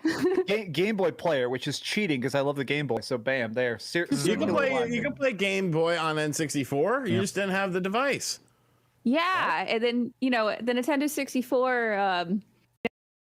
It did a thing where the marketing line about the what's it called, the jumper pack, or I don't remember the actual name of it. You're talking about the expansion pack. It added more power. That didn't happen. It did. GoldenEye was running at 10 frames today with it. God damn you, Alex! Play too. Brendan says, "So excited for Mina the Hollower." Thank you. And then Zoop says, "Mina the Hollower on Analog Pocket, yes or no?" No, not going to happen. Yes, please. Okay, so side note about that. I'm a huge Game Boy fan. I would love to see it on Game Boy, but honestly, though it has the aesthetic and all the feelings of Game Boy Color, if you open up the hood, it's a completely different type of programming experience. So I don't know if the community figures it out, go for it. But I don't think MVG that's gonna happen. Activate. Go. People put stuff to Dreamcast time that you would not expect to be possible. I made a video about Tomb Raider running on the Game Boy Advance. I feel like we can get your game on the Analog Pocket. We'll talk later, but for interest of purely science. Andrew says, "Mina for Rivals of Aether." Please. Oh, right, that'd be so cool. Aether? Shovel Knight appeared on that as well. There you go. We'll Okay, see where the world takes Mina. This is from Brendan saying, "Love the Stone Cold Steve Austin music." That's from Nate. Damn right. Trip and Fall says, "Hey, MVG Rams." Hey, still unhappy about that. Jared says, in Mina the Hollower, is there an easy mode? Sure. It's not playing through. No, I'm kidding. Okay. So for that, it depends. How do I say it? With like the games that we develop, we typically try to develop so there's accessibility for all levels of gaming. But for it, what we're able to do is we're planning on having different items that you can customize for. So certain items might fit better with your play style. Depends on the person that's checking out. But like I said earlier, we try to develop for all different types of players. So we'll see. That's my complicated answer for maybe. For anyone who's been joining as we've gone along here, Ryan and Celia's accounts are in the description as well. Come out further if you have questions. All right. So Jake says, "Is Yacht Club working on a 3D platformer?" Wow, that'd be really cool. Like I say, for anything that's not announced, I don't know. It's not in the pipeline right now, though. Make sure to stay tuned to our social media pages and site. If we're able to announce it, I'd post it there. Thanks. Nate said, "Fuck off." He's gonna leak it. No. Hey, if somebody ends up sending me a message on my Signal and they say you can share this information, I will salt my soul. And what's the Twitter, Nate, that you want that sent to? Ooh. I don't what's the- any Twitter account. Nate, what's with that Batman signal on your Twitter account? You'll find out early next week on the next episode of Meet the Hate. Well, see, you Is it kind Batman of told me related? what it was. Can I leak that? What? Right? I didn't tell you what it was. Just between us. And I everything. mean, You signaled pretty hard. kind of did. MVG's Got maybe signal all over the isn't an place, answer. man. I mean, it's not a not answer though. You'll get the official answer in my show. I think MVG eyeball emoji, which means That's what I normally We do. tied anyway. the game somehow. my feed is behind. Veluxian says, "Welcome back, Nate. I've been wondering while you were off the grid, did you play any weird games?" Oh God. The hell played? Nothing. I've been playing Infernax on the Switch. Comes out Valentine's Day. Can't get into any details due to the embargo, but I can say I'm playing it. Oh yeah, okay, embargo. Okay. I'm not giving any details about the game. I played the game years ago at PAX East. 2 years. Was that Yeah. infamous PAX East meeting? Yeah. No, that was Pog. The tiny room. This one, the Infernax hotel had room. this awesome setup where it was like an 80s basement, and they gave you Capri Sun, and if you beat the demo, you could get a VHS tape. So I tried the demo in the allotted time, so I went a VHS copy of Die Hard, but I didn't finish it in time, so I didn't get Die Hard, and it kind of pissed me off because I was Just going to not give it to good enough. Fringe. I was going to sign it and give it to Aw. Fringe as like Hans Gruber, but it didn't happen. This is from Jeff saying, RGT, I picked up the iArcade Retromania wrestling cabinet. Bad decision?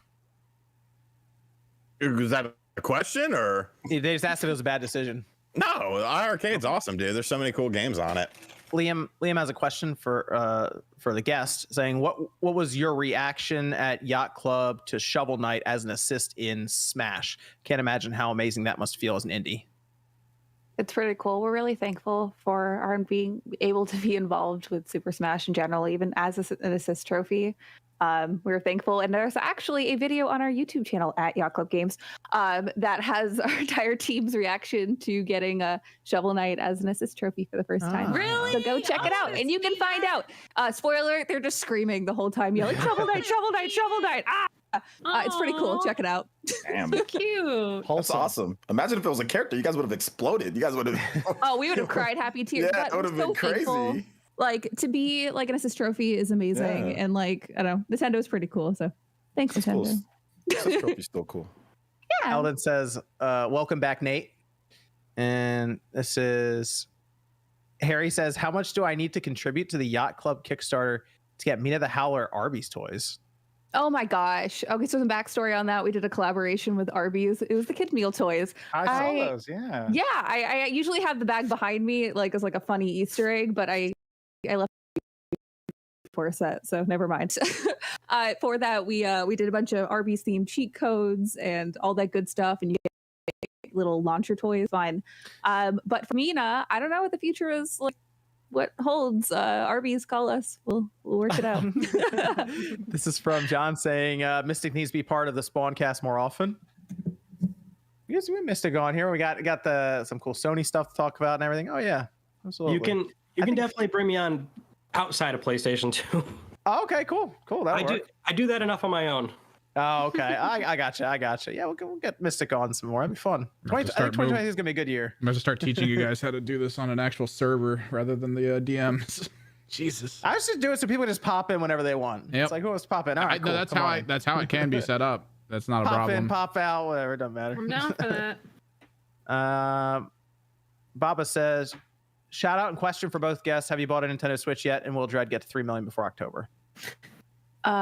I got my Nintendo Switch from a friend. So I didn't buy one, but I acquired. Okay, so time out. Background story. This actually has to do with Sean. Okay. No, so, don't tell stories. No. Don't tell stories. Sean tells stories all the time. Go. Oh, pressure. Sean sucks. Go. Sean, am I not allowed to tell them? I mean, you can. I don't give a shit. Oh, okay. I don't know. Okay, so basically, I have this whole thing where I don't buy consoles. I win them. I have my Nintendo 64 on my shelf right there. I won that. I won a Super Nintendo. I won my PS4. So in my life canon, I've won things. I'm going to win it. So like this whole existence of the Switch, I've been like just entering random contests trying to acquire it. And then I guess Sean was like, "Hey Celia, I'm holding a raffle for my Nintendo Switch Lite. Do you want in?" And I was like, "Yeah." He's like, "Send me $1." And I was like, "Okay." And I sent him $2 because I wanted extra chances. And it turns out he lied. There was no contest. He just sent me in like a Switch Lite. That was fucking weird that this person does not have a Switch Lite. And I'm like, well, I'm not fucking using my Switch. She doesn't have a Switch at all. I don't have one. Oh, okay. Oh yeah, this is my Switch at all. So I was like, okay, but well, the I thing is, bought though, it for the I was video. mad because I wanted to win it and I feel cheated. But I'm thankful. Like Sean's great, but like I feel cheated. Super quick, fucking. Oh, Nate has the Nate- solid gold. Nate's got the gold PlayStation. He won the gold PlayStation 4 from Taco Bell. Wait, no, didn't you get the other one? What, And he you got two refuses things. to let me use it in a video. I won the So gold rude. Taco Bell PS4, and then I won a PSVR. Yeah, from the Taco VR. Bell. The Wait, Taco Nate, Bell did I VR. Never bought Taco Bell food Do you still have the box? for the gold box. PS4.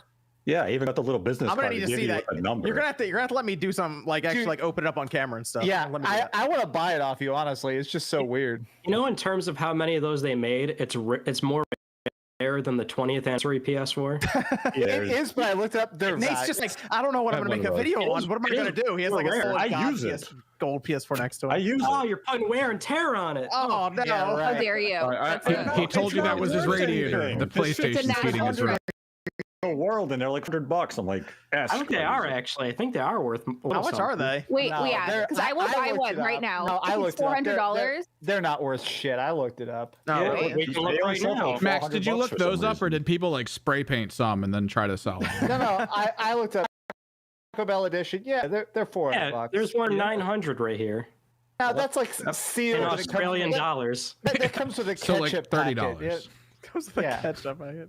Yeah, it's just This I got is, it right here. Oh, it doesn't look like Taco Bell. I thought it was going to be like in a crunch wrap or something. Like I'm so disappointed. 1-3 down. Yeah, $1,000. They're going for $1,000. Look at that beat up one. Somebody's definitely been eating Taco Bell off of the PlayStation 4, and they decided to sell it. Does that count as it? Can I just get a PS4, eat a Taco Bell like crunch wrap off of it, and just say it's a Taco Bell PS4? Bro, I ate fucking Taco Bell and shit my beans out. I saw your tweet.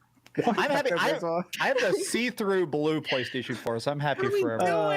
This is from David saying, better Sony than EA buying them. The studio might still be around in a few years. Bradley says Sonic 06 over RGT85. Jesus. Yeah, that hurt. I dragged.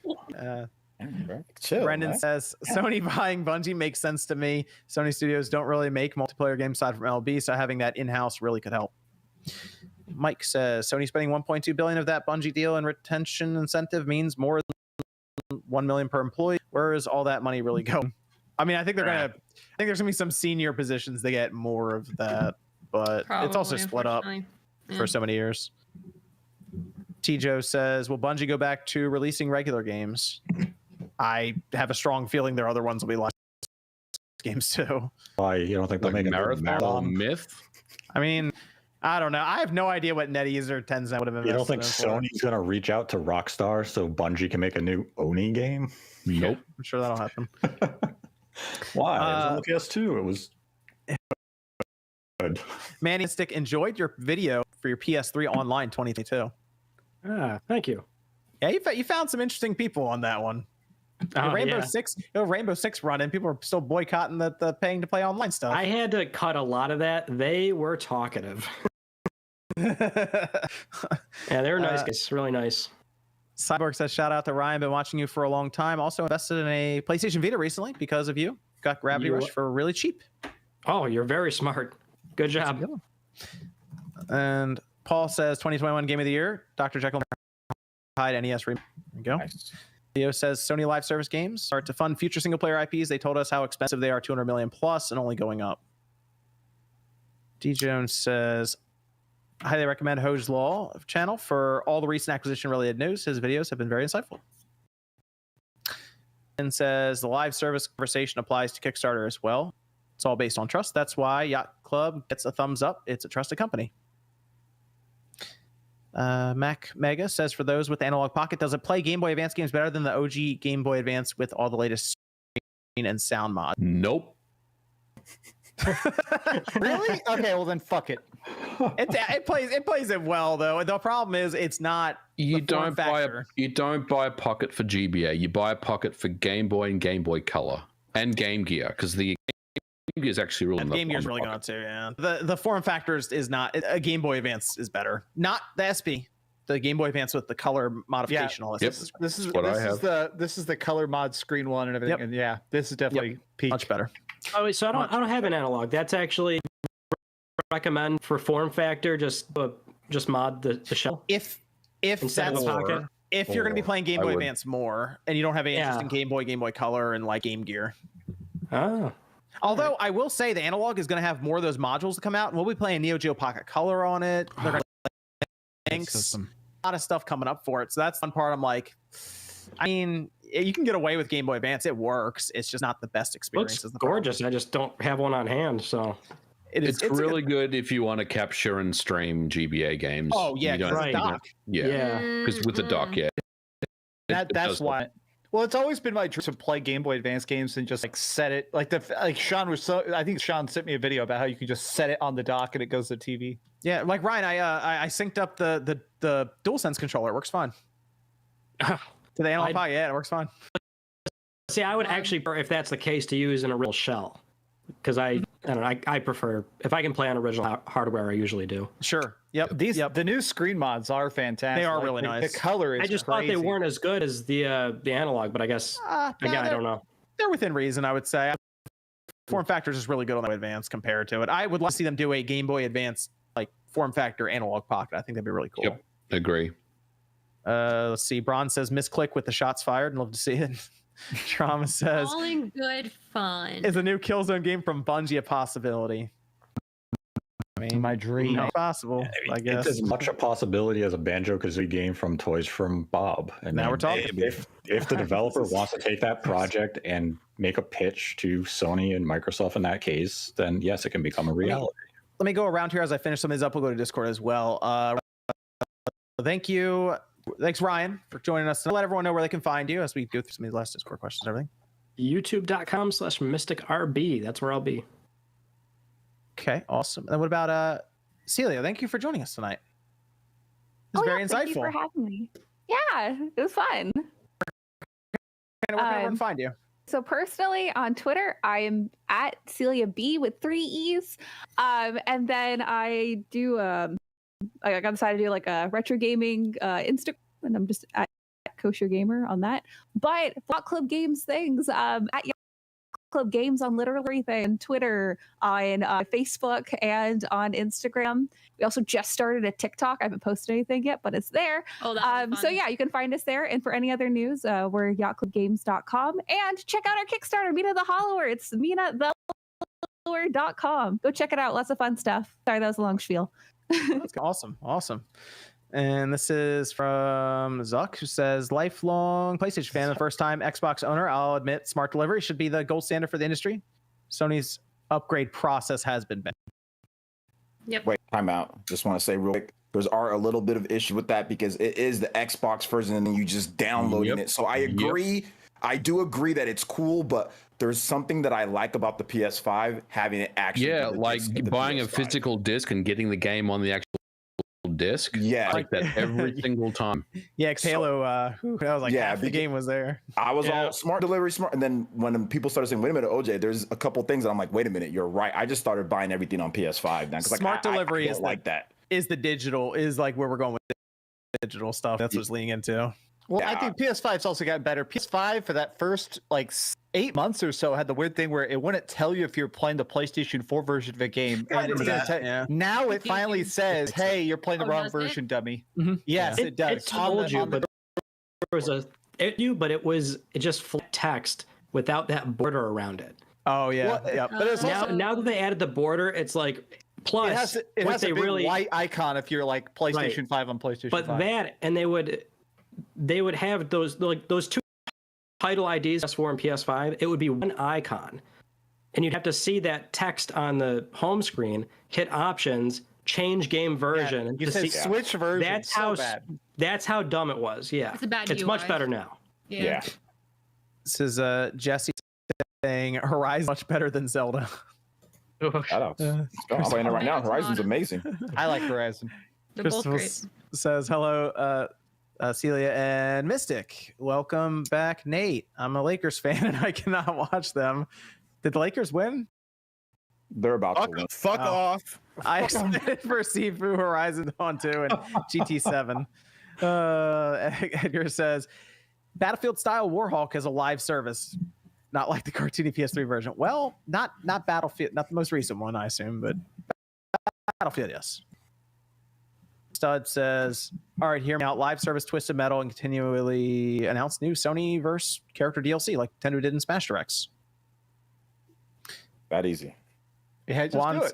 Juan says, would it be possible to do a Sackboy Battle Royale like Fall Guys for a paid service game? Yes. Why not? I mean, just try all different genres. Nobody will buy that game. I'm just going to say like, nobody will spend any money on that game.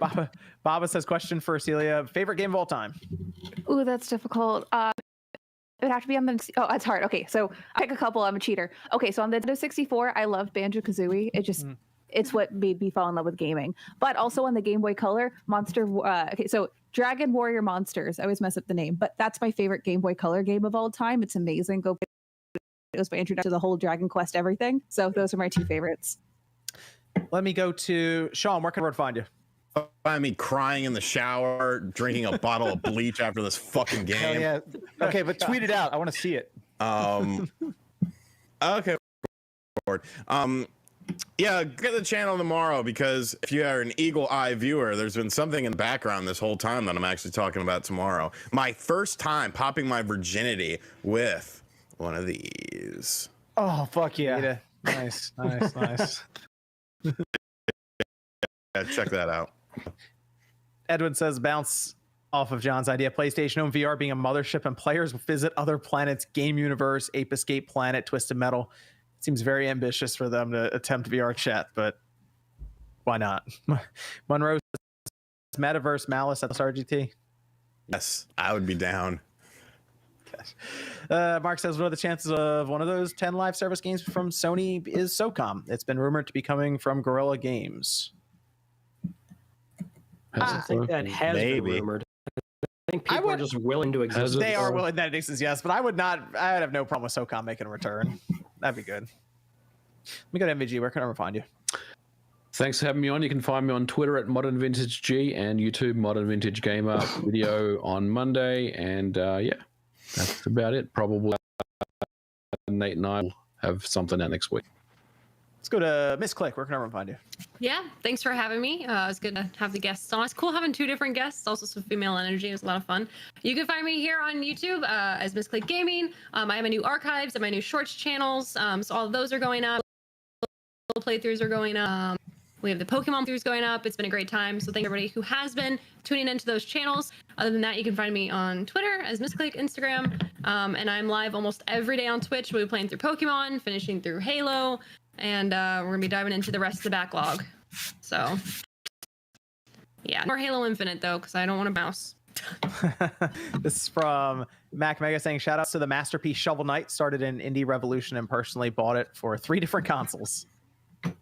Thank you. Yeah. Ragnarok says, I think if any of the live service games hit, they might use it to bring interest to the IP and make new non-service entries. This is from Yum saying, bring back Black on the PS2 on the PS5. I remember that game absolutely blowing me away on the original Xbox. Criterion, right? Yep. Yes.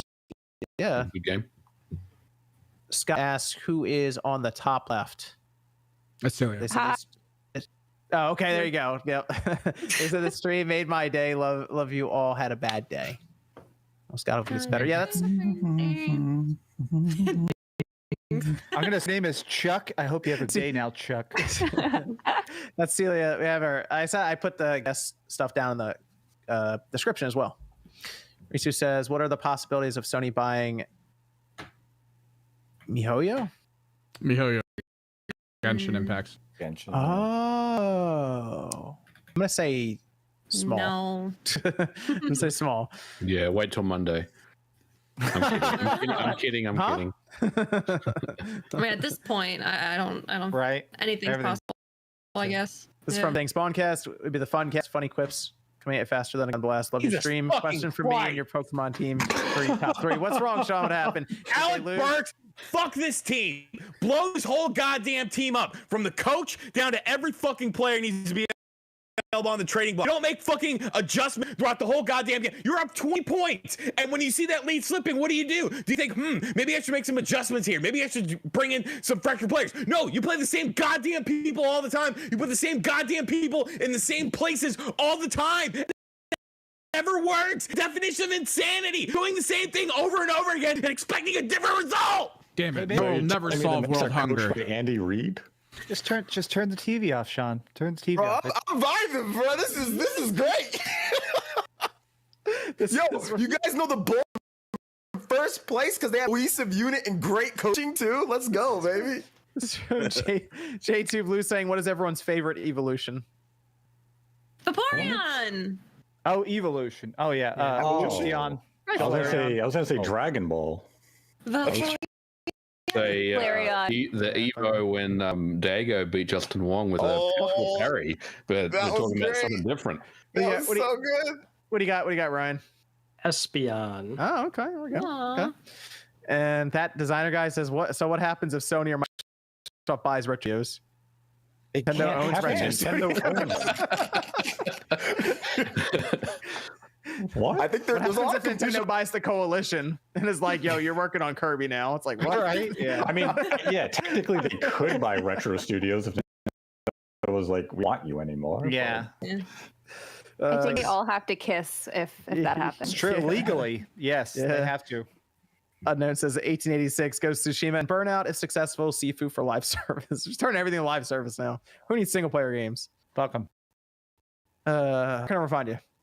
YouTube.com/Dreamcast guy. I got a big review coming up tomorrow for Sifu. I can finally talk about it. It's gonna be great. So if you want to see some kung fu combos and me dying a lot because I actually suck at the game, tune in tomorrow. Sack on 10 says Nintendo buys Yacht Club yet to make Wario Land 5. I'm trying to sell Yacht Club for you. Yeah, right. That would be funny, but no. But also funny, but also no. Truly Epic says, Nate, do you enjoy regular hot dogs? What? Regular? Read that again. Do you regular hot dogs? So are they not hot? Are they like room temperature? Or just wieners? Is it just wieners for you? Dripping wieners? I mean, I'll eat a hot dog. I mean, if my option is to go get a hot wiener or have a hot dog, I'll choose the wiener over the hot dog. I mean, a wiener has more high quality meat. Nate, where can everyone and better toppings and. Don't question. People can't just listen go. to the word wiener Nate, without laughing hilariously. Where can everyone find you, Nate? I can find on YouTube, Nate the Hate. We have a brand new episode going live early next week, and you find out why the Batman single is up on Twitter. But I already know why it's up on Twitter, so look for the leak on Monday. The episode could be up Monday. Might beat you. Chris says you can't compare the Activision Bungie deals. That Microsoft still has to finance future Activision Blizzard games in addition to the $70 billion purchase price. Bungie can self-publish those without Sony funding. Rabbit says, just want to let RGT know that I did my part for the call. Bought my copyright used from Gamefly sale. Yeah, my boy. And then follow up saying I did buy the digital copy and collectors though. Piece of shit, motherfucker. Sean, nobody hates RGT85 more than the people that are subscribed to RGT85. Right? That's like top 10 anime betrayal there, I guess. Wait, isn't there a whole Facebook group? Isn't it like the people versus RGT85? Yes, and he's a member. He was one of the first like 5. Yeah. He posts in there all the time. He talks to them in their chat. Yeah. Says as mentioned, still enough to convince other big devs to make more 2D games. I'm playing Strider in 2014 right now, and I'd love a sequel. Strider's awesome. I would like to see more 2D games. I think that'd be cool. Yeah, absolutely. Do Castlevania like that, just not bad. Then Brendan says Dragon Ball GT fun about is the most remembered, beloved game of all time. Go to OJ. I mean, playing Dragon Ball GT tomorrow on the channel. No, yeah. Right after Buck Bumble. You better be Vegetto. What did you? What? Vegetto. What did you say? Ghetto. Are you going to have to get canned? Kick Nate off the ass. Hold on. It said Vegetto. What's wrong with Vegetto? That's not the way you pronounce his name. Yeah, you're spacing that name out. He does not represent how he the introduces himself. Okay? We apologize on Nate's behalf. Imagine Nate It's getting Dragon Ball GT5 about he's Vegetto. Sounds like something you put on a sandwich. They spelled it wrong. It's awesome. Double T. You can find me, like I said, not playing Dragon Ball GT Final Bout. That game sucks. I'll be playing Dragon Ball Attack of the Saiyans. Dragon Ball Z. No, I'm joking. No, that game is awesome though. I find a YouTube player video tomorrow morning. I'll talk about some Fire Emblem stuff. So yeah, get out if you're into RPGs, you're into Nintendo stuff, and I stream. So yeah, pretty much every day. So check it out.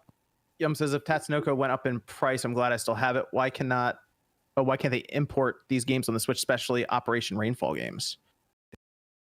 Nintendo. There you go. TJ says Wild Arms, love the series growing up, especially the 5th game. In my opinion, is so underrated that Sony game. shelved it like most of their old franchises. Yep. Jalen says, not sure if this has been asked yet or not, but to the guest of the podcast, N64 GameCube. Everyone was asking about N64. Yeah. Another one just from Loom Doom. Yep. Zaid says, "Are you that Legends will be this new series of the games?" Oh yeah. I hope so. I hope they at least make that a full series. I think it's pretty cool. Big says, "Oh, good. Leaks make me more excited for." Thanks, Nate. There you go. You're welcome. Thanks, Nate. Strawman says, "I wonder how much of the appeal of leaks is having special knowledge few people have. I know that's part of what draws people to conspiracy theories." Ragnarok says, "Think Bayonetta 3 people keep asking." Wishbone says, "OneCast should go bigfooting. Who can track?" That's Sean, right? Sean all day, right? You like going outside. You like the outdoors. Send out his scouting creatures and raccoons, stuff. Woodchuck.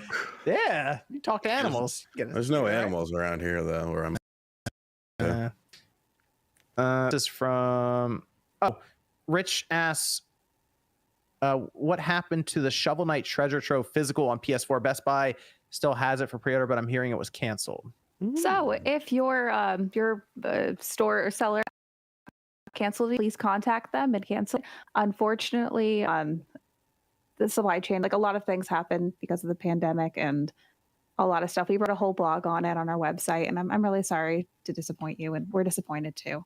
So sorry this turned into a bummer note. But yeah, but cancel that because we canceled it, and they're supposed to. Majority of them have, so I'm kind of surprised that yours hasn't. So sorry. Andrew says, bought a new PC. Any PC exclusive recommendations? Apparently not New World. Apparently not that one. Yourself apps. No, you have to go to the group for that. Your tactics game War Tales is out, but it says like an early release. It's really fun though. I've been playing that. Not exclusive, but Dying Light on PC has a ton of extra graphic stuff that does not exist on console. Yeah, I'm a little annoyed about that. The console version is that good. Dude, I today just for fun, I put on the 4K ray tracing mode, and it's just bonkers. I literally just stood on a roof and stared at leaves. Ian says, do you think the chip shortage will factor in Nintendo's next gen console release timeline? I would assume so because they're it. On the way people think, orders for this would have already been made. It would just have a limited supply, like you're seeing with the PS5 and the Xbox. They make those orders well in advance. Good point. It just might be a limited release again. Oh boy. Brennan says, living in Taiwan, JRPGs are only in Japanese with Chinese subs on physical copies, so buying digitally is necessary. Reading Chinese is really difficult. Designer says, physical is great, but most of these physical games rely on day one patches. A disc is almost worthless because of day one patches. Cyberpunk is an example. No. John said, that's the generalization bad example to try to prove your point. So no. John says, I always thought Nintendo would buy Sega. Why? Yeah, why? Rabbit says, it frustrates me that people hold up Sword and Shield sales numbers as if that's that the game is good. It was a new generation on Switch. There's no way it wasn't going to sell well. People really don't like Sword and Shield, huh? I hate it. Man. I don't think it was a bad game. It just I think people were expecting something different, and you just brought the handheld experience to the console. I'm just saying, if I swipe on Tinder and I'm like, man, this girl's gonna be a hottie, she shows up with like Sword and Shield. Don't continue, Max. I'm saving you here. I'm saving you. And I will stop this joke. I'm gonna say, like, as someone who didn't get a ton of Pokemon experience growing up, like, I kind of already had a pre-notion of Pokemon. It was different from that preconceived notion of what I had played, like, handheld. It was very much more the same, and I think people wanted different. So, was it bad? No. Was it wow? Also, but now we got Arceus. Arceus is better than now we have Shield. Arceus. There you go.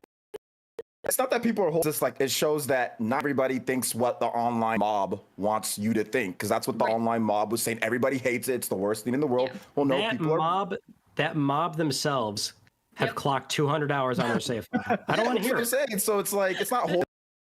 Bro, it's like actual. They wrote that, then they went to Shiny Hunt a Pachirisu. I don't want to hear it. You know what's I don't even know what that was, but you know what is amazing about Arceus is that it got to 6.5 million copies sold in 3 days. MVG, that there was no .org, there was no nothing.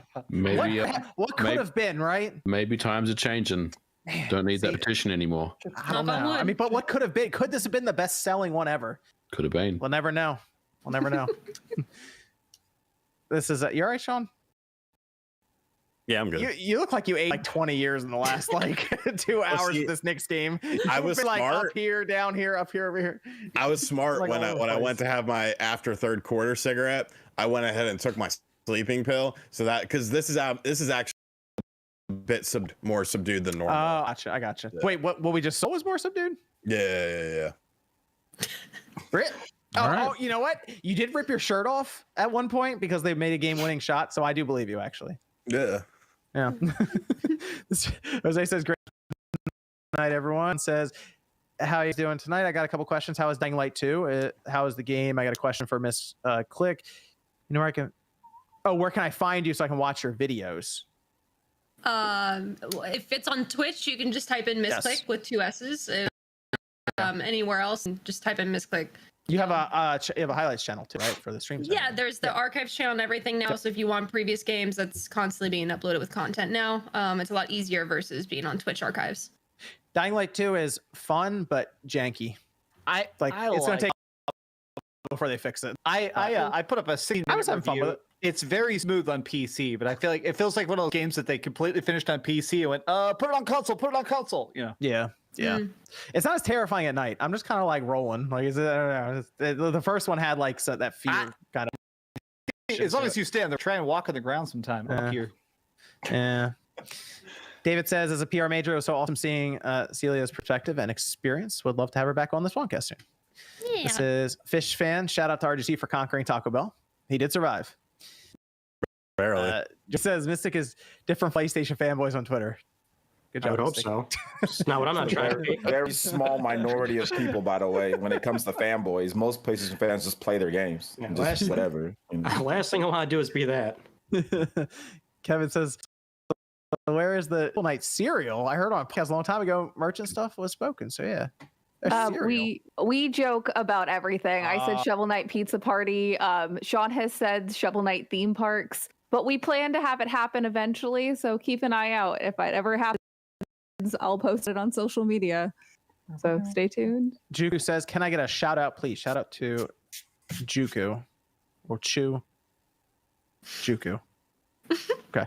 I said that was a terrible shout out. Well, no, because I've been. You go back through like sometimes they come up and they're trying to get you to so I just got Chuku. There we go. No, I think he became a member too. Okay. You know. Okay, yeah. Juku. CM says, has RGT played Select? No. Okay. Dominic says, has anyone on the cast played Predator Concrete Jungle in the OG Xbox? One of the most underrated games. Yeah. Wow. That's taking it. It's a good game, and I even read the terrible book. I made a book based on that. Wow. Okay. GTA 6 confirmed that from Steve. Exciting stuff. We'll see it in 5 years. And he says, RGC, tell us how you really feel. Oh, really? 4.5? Less than that. Oh, 3? 2? Let's go with 3. Okay. Depending on how the flow goes. Rabbit says last time RGT went outside for a video, he lost his car keys. That's when he threw it off the bridge. That's right. Yeah. What? He threw the Switch off the bridge. Lost his car keys. Victor says, I can't wait for my Steam Deck to arrive so I can play Silent Hill 4 on the go via GOG. Playing Silent 1 on my PS Vita. Now need Silent Hill 2 and 3 portably. It's from George saying, do you guys think we'll ever get another Mario and Luigi game? Probably not. I wish. Maybe. That'd be nice. I think we might. That or Silent Hill first. Nope. Ooh. Probably Mario and Luigi. Wow, really? Jeez, Nate. Even Nate doesn't believe in Silent Hill anymore. Wow. Silent Hill is happening. Mm-hmm. It was foggy here for the last 3 days, and that's an omen that Silent Hill is coming. You'll see, MG. I've been here before. It's because he's made this our purgatory. We are in Silent Hill right now. Bradley says stuck in a trap from the movie Saw over Arch85. He's the leader of the hate group.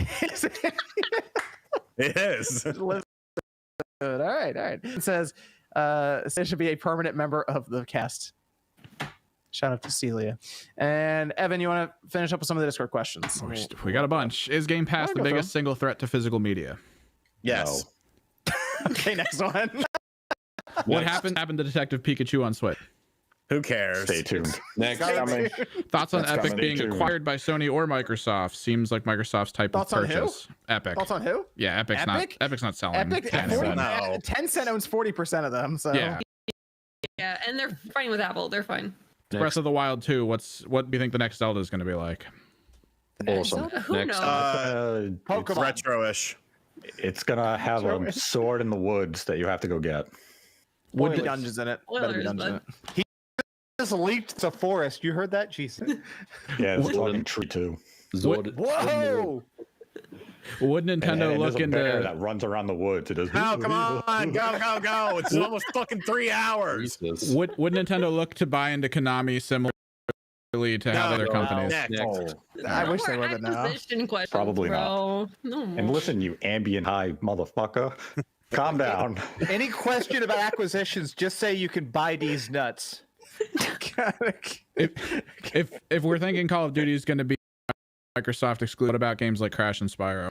Those will be Maybe. Microsoft exclusive. For sure. Maybe. Next. Oh.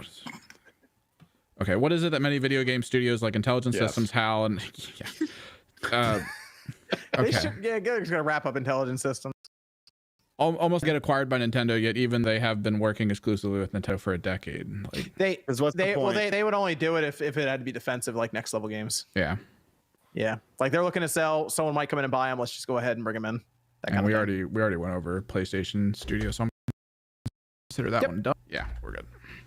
Okay, and Derek says, "How did you get two amazing, smart women on the podcast?" I'll say. You know, man. How do we we're find actually these not- women? We're You know, not. Where I was just free tonight. We're not You can't real. find them. Oh my god, We don't exist, actually. we don't exist. AI. for Very VR hard to chat. program AI. Yes. Can confirm. Shit, I'm the only AI here. I just didn't give you a face yet, but I had to work with these two. Move on from these incel questions. Move on to the next one. There was Bradley asked any thoughts on the new Ryzen SBC. Excited for possibilities. I've not looked in. I will have to look into that. That sounds like an MVG situation. I have not looked into it either. New Ryzen. MVG's Well, like pass. Stay tuned for MVG. He's got the emulation. He's just stuff like going on maybe there, to so- everything. We got you, Bradley. Ryzen Maybe. SBC. I will look at that, actually, because you start some handheld with those. You know, could be good. Let's finish up here. That's everything, right, Evan? We're good. Yeah, it should be good. Cool, bye. What about this last question? What about what? I don't see nothing. Somebody says Xbox killed the gay stations. I think we're Not done. that. Gosh. Oh, yeah. that's Nanobit, so many put. Nanobit Mm-hmm. donated and said for Celia, how was the hot Cheetos macaroni and cheese? Oh, I posted that on Twitter last night. What doesn't kill you makes you stronger. Okay. Was that's it my- tasty? Oh. Yeah. I see the. Okay, no, there were Oh, dang. like 3 over on Streamlabs is what I saw here. I see them now. Sorry. I Really? chickened out, to be honest. I looked at it and I was like, not today, Satan, not today. And then I didn't. Dang. But if Liam anyone says- wants some bees, you can have it. All right, email it to me. I'll take Liam Mail says it the on. He'll Switch definitely owner- eat it. I'm really not too happy about all these companies being bought. Nintendo is never going to make a move, especially if something like Square got bought. It would seriously hurt Nintendo console third-party support in the future. Now it'll get to that level. I don't know if it Still indies and stuff though, but Nintendo invested a lot in their internal studios, so March the they beat of their invested own quite a bit. drum. Yeah. Stop worrying about everything. If that happens, then just play wherever the games go to. And then you don't need to bitch. Bam, Mac- it's done. Bam. Mac Vega said with the Knicks not making the playoffs year and the next coming up, at least RGT to play Balan Wonderworld with host tractions in the summer. Suck my asshole. Dan says, nice haircut, Sean. Lou says, how about a Smash TV VR game? Nintendo says, great content. Hope to be part of the panel someday. It's from Nintendo Academy. And Baby says, I would be surprised if we're going back to buying a separate external disc reader for the next gen console. I don't even know if they'll do that. They'll just be like, nah, there's no more physical media. That's it. Don't you all have Wi-Fi? Yeah. And I think we're good. Okay. Thanks everyone for the Spawncast. We'll be back here next Saturday night, 9 p.m. Eastern Time. See you guys then. Goodbye, friends. Bye.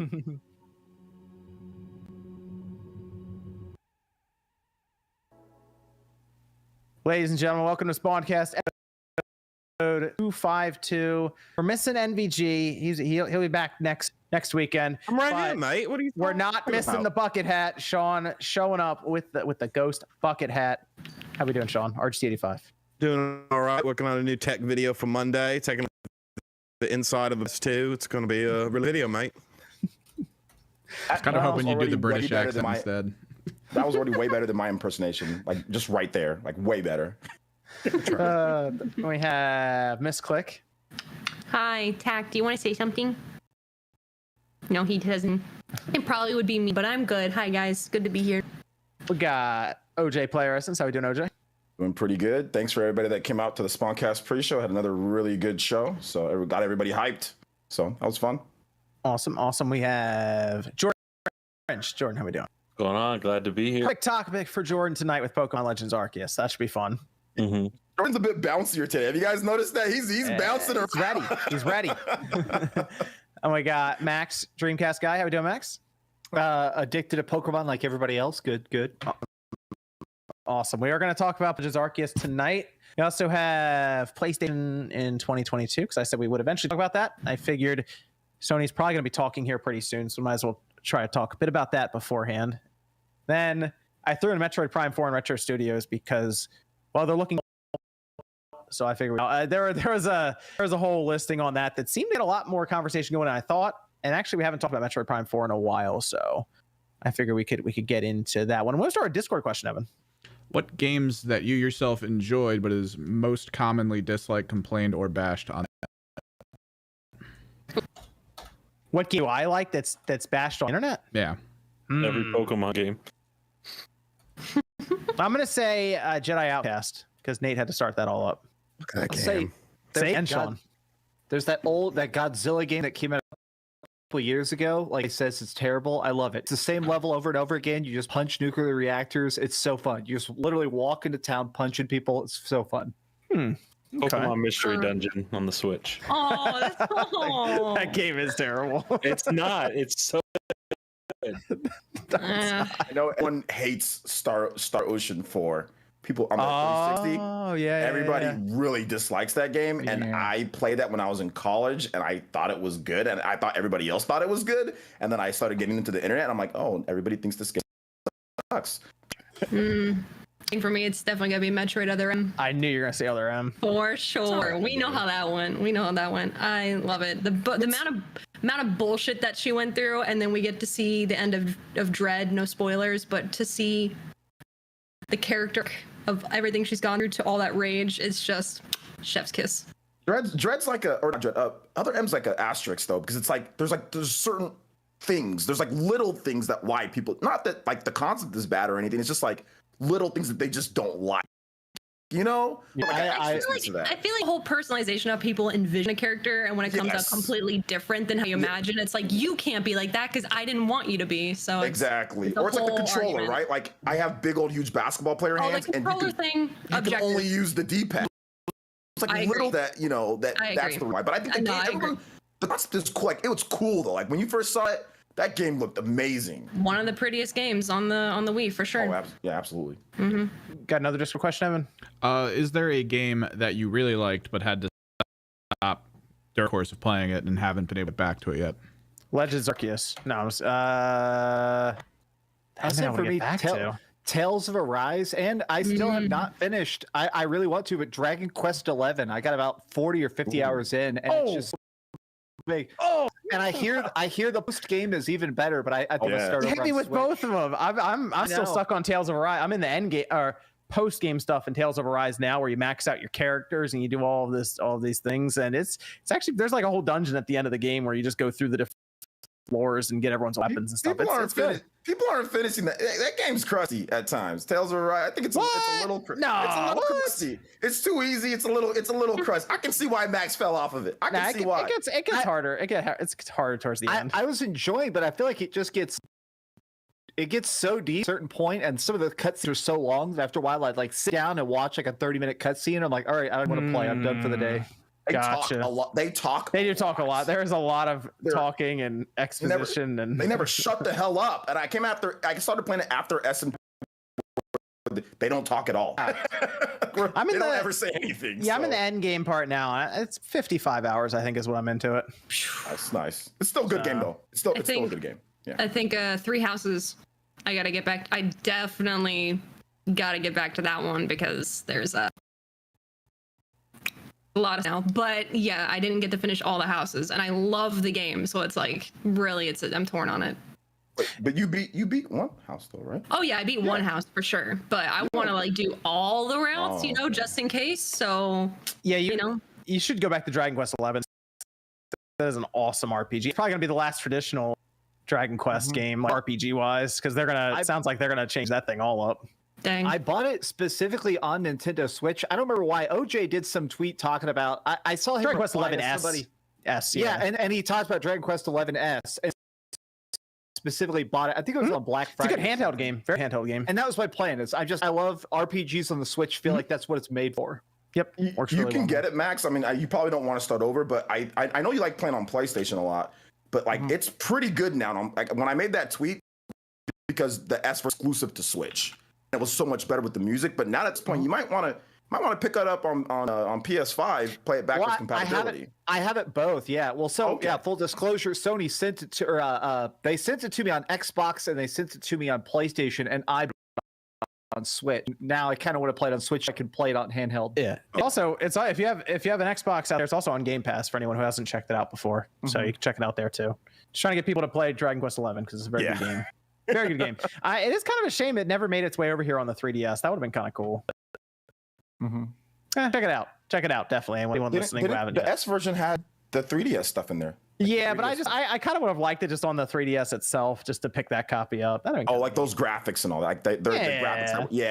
That was a collector's item for sure. Yeah, cool. Well. All right, let's talk about Legends Arceus. Lot to go over with here. It came out on Friday. Oh, actually, you know what? I'm sorry. It came out like a week ago. We just all got it late apparently because there's been gameplay footage online for how long now? This game leaked forever ago. It feels like it only came out. And even it seemed like it just leaked out, just walking around with physical copies of the game. Like, I don't know. I don't know where these places are. I don't know if people are buying this stuff from, but everyone's finding these games early. Yep. So Bob's walking down the street in New York, coming back with like boxes of Pokemon Legends Arceus and stuff. But anyway, it's out. John had it early too. He had like 7 copies. Early copies. Yeah. Everyone had this thing early. I don't know. Maybe I need to go out and look for this stuff, but then you got to go outside, and that's a whole thing too. It's snowed a lot here. It's cold. It's like 15 degrees outside right now, and that's true. That's true. It's 11. It's 11 here. I had to shovel the dry. I do all kinds of shoveling today. It was a whole 11 to God, frozen tundra. What the hell? I was out shoveling in my shorts. It was great. 60 degrees here. I'll take that. It's 55 here, so I'll take that, man. Anyway, Legends Arceus is out. I think most of us played it. I think Evan's the only one who didn't play it. I think, right? Everyone else at least has some experience. You watch gameplay. Okay, so they all have experience with it. Some of the videos on it so far. So what do we think of Legends Arceus? Game Freak taking a shot at something completely different with the Pokemon franchise. I'd say it's my favorite game of the year so far. Okay, that's pretty good. It's a good step. It's not fully there, but it's a good step. It's for me, and a lot of people are gonna hate me. I think it's the most fun I've had with a Pokemon game, and like for me personally, like I'm not a die-hard Pokemon since I was from the womb playing, but it's the most fun I've had as a Pokemon game. It changes it up just enough, but sometimes it feels like it could be more. PlayStation is doom. Xbox is the king. What? I got him. There was a guy spam. I do want to say some of the small stuff that seems so tiny is my favorite thing about it. Like, I love that battles just start. Like, I cannot overstate how much I like that you see a Pokemon and you throw a ball and the fight just starts. None of that introduction, none of the animal making stupid noises. Just, hey, there's a Pokemon, beat his fucking ass. I think the best part about this game is that it all flows together really well. So like you said, you either catch a Pokemon, you don't go into a battle to catch the Pokemon, you just throw a ball at it, it catches it. You go into the battle, you're out of the battle quickly. There's no like whole animation load screen, hang on a second, then you're in kind of thing, and then menu system, and then it's just very quick. It's the one to the next to the next to the next, and that actually gets a little dangerous, I'll admit, because you don't have that moment of stopping and then being like, oh, okay, I guess I'll call it here. You just kind of keep going. And this is like one of those games that like has you time traveling a bit, where you look over and you're like, oh, it's been like 4 hours since I started playing this game. Yep. I saw a lot of people on Twitter that I played for like 12 hours straight. It's just consistent. It's just constantly moving along, which is good. Although first hour of that game is very tutorial heavy. It is like guided, and there's a lot of dialogue boxes popping up, Jordan.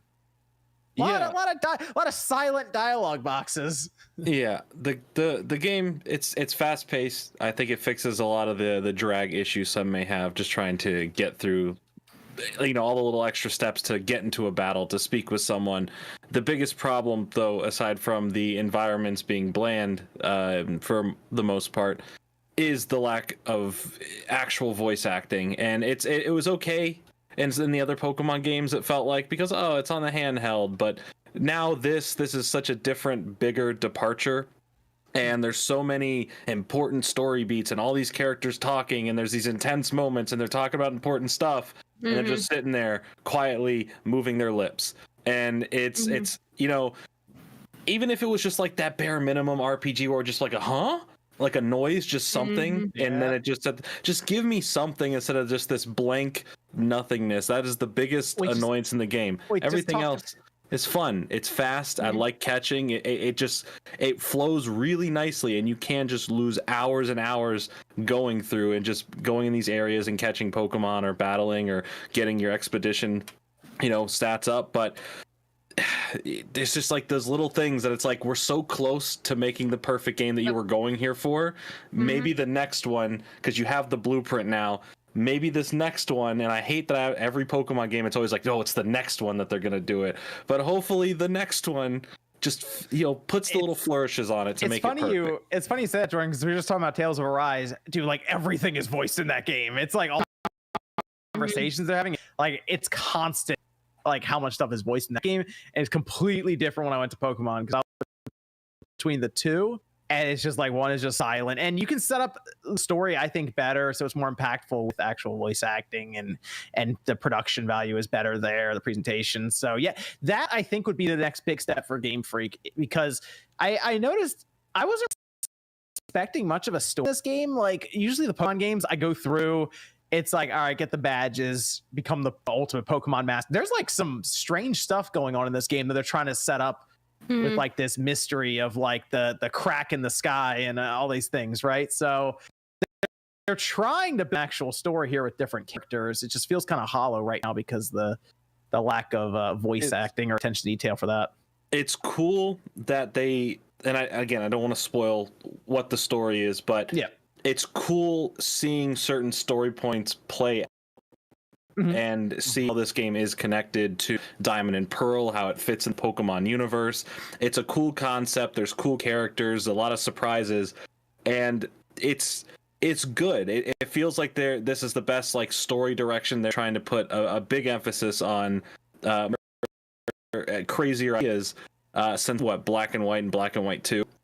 Those ones were very story based, and this one, again, while it's like, all right, just go out and do whatever you want in this open world, it still has these interesting stories that you can start if you're played all the other Pokemon games and can remember characters and kind of start connecting the dots. Really cool. The lore cool, and there's a lot here. And I haven't beaten the game yet. I haven't done all the end game yet. Like there's a lot I haven't done. But so far, just in doing the story alone throughout the main game, interesting. But it will be a lot of the same. You go out, you catch Pokemon, you try to complete their research, and you just kind of do rinse and repeat for a while. Shiny hunting's a bit easier. I've just ran into Shiny so far, just playing the game, and I think that's pretty cool and exciting for a lot of people. But it's different. It's if people have been waiting for, and I'm not saying this game's not hard. I'm not saying it's like, oh my, I can't even get past it. But you can right away from the jump get yourself in a pretty bad situation. Yeah, with some of the alpha Pokemon that are wandering around. It does make it, be as it may, the hand-holdy tutorials. Once you're free to go, it does have a difficulty. It makes other Pokemon games look very, very easy in comparison with what this game, with the management system, making sure you have the inventory, the guy charging crazy prices to make your inventory slots bigger. God, bro. There's a lot to consider. Game, it surprises me in a lot of ways, and it's just like that slight disappointment in some ways where it's like he couldn't just go the extra mile here. Well, you know, he couldn't go the extra mile there. I think Click's right though. You look at it as the foundation, because I think this is going to be a series going for them. So like I'm looking at this, something we'll look back on in like 10 or 15 years. Remember how terrible that game is? Now we got like this awesome one. So I think it'll be a build throughout the next like couple of entries for this. But it really is promising. And like I said, like when we were talking about last week, we had kind of no idea of, since we didn't get early looks, you know, like depending on how this goes, we're either going to be really hopeful or really concerned. And I do think it's really exciting. But as far as the voice acting goes, when I talk about it's there, but there could be more, like for me personally, when I'm streaming, I just do voices. Like I'm just used to voicing tons of different characters. It makes it really entertaining. But after a while, it's like you're meeting, like it almost feels like upwards of like 10 different types of characters. There's a lot of people. So for me, it's like, crap, what voice did I use for this character? You know, like something as silly as that. But after a while, it's like, dang, it would be nice if you had that variety, or even if like during cut something, like the way the text changes, or if there's what kind of text box it uses, you know, it still feels very Pokemon-y, but it is a little bit more cinematic. But there are little things, if they didn't even decide to do voice acting, they could have done to kind of bring you in more without that box obviously in there. And again, like even something very Zelda-esque that we had for a long time could immerse people a little bit more. Like Skyward Sword, very cinematic game, and it still had text, but they used the sound design so intelligently that I really hope they are able to be like, we got a lot of heavy legwork figured out. Now for this next game, let's add in more intricate details and build upon it. You know, like we're going to be seeing with sequels coming out this year of games we loved 5 years ago. So I'm excited, but yeah, I agree. Like, I mean, I'm just with what Jordan said. I'm just going to say, after seeing this gameplay style, I think I'm going to have a hard time, Jordan, going back to that straight up turn-based. Okay, hold on, we got to load this battle up. We're going to go. I don't know, man. This might put a damper on those traditional Pokemon games. I can't straight up. If they release old style Pokemon, I can't play it. Dude, so Brilliant Diamond was such a trudge for me, and it was just nostalgia pulling me through. And I'm still not. I'm like right in the last gym. I'm like, I mean, I guess I'll do it today. I don't know, but like this is like yeah, I kind of want to go Arceus and play more of that. Like and I don't know. It's just this is just better, Jordan. Yeah, I agree. I think this is way more fun than even I thought it was going to be, with just the I think it's weird when they kind of showed off the battles originally in the and they were talking about it. It seemed like it was going to hinder the open world feeling. And in gameplay, when you're actually doing it, it doesn't feel like that. It feels like, all right, here's a match. You're out of the match. You can just keep going. You can run away from the match. You can do all these other options. It doesn't feel like I have to be like, oh, I got to trainer, I play a Pokemon. It incentivizes you to just kind of do what you want in that open sandboxy Pokemon way that it's been slowly trying to get itself to, and this is the best version of that, and hopefully whatever Legends game next or whatever, the Generation 9, I do hope it's more in this direction, because this is a refresher for the series. While not perfect, it's necessary for giving something different than what we get every single year with the regular Pokemon games. Let me go to Sean here, all right, because you stole away from the Pokemon stuff. I asked you if you got Brilliant Diamond and Shining Pearl. You laughed for about 2 minutes, I think, straight, just over the Halo voice chat while we're trying to call stuff out. You just kept laughing. So Arceus, though, you're in. You're like, you've been playing it. You've been messaging. Like, I've been playing it for like the entire night. I mean, let's say we get the next generation Pokemon game, but it's turn-based. Are you just skipping them and you're just like, yes, I'll wait for the next Legends game? Yes, but yeah, definitely.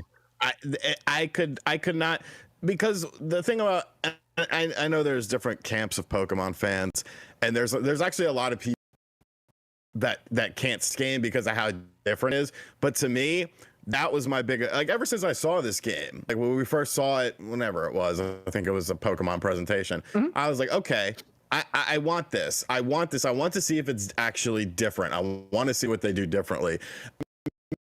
They did Breath of the Wild elements, Monster Hunter elements, and Pokemon Snap elements, and made it just like into a game that works. Yeah, it presentation wise, the graphics, I mean, they're not up to snuff. Well, you can talk about the graphics.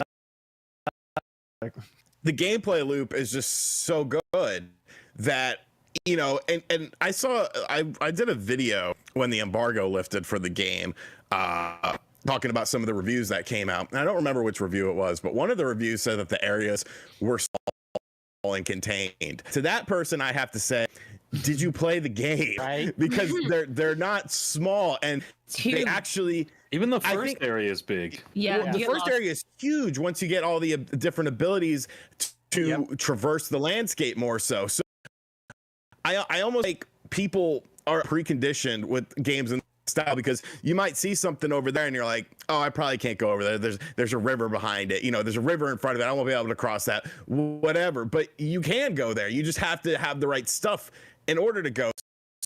So I think that's what the fun, because even the first area, I just went back to the first area now, and I'm finding some very high level Pokemon, but they're not on the obvious areas that you're supposed to be in. They're different ones, and there's strong ones, and there's. I mean, it's kind of what with older Pokemon, because you get surf, and then you go back to an area, and you're like, oh, I can go across this and get to the little island over there or something. But I mean, it was still very linear. Yeah, you I know? get what you're saying, yeah.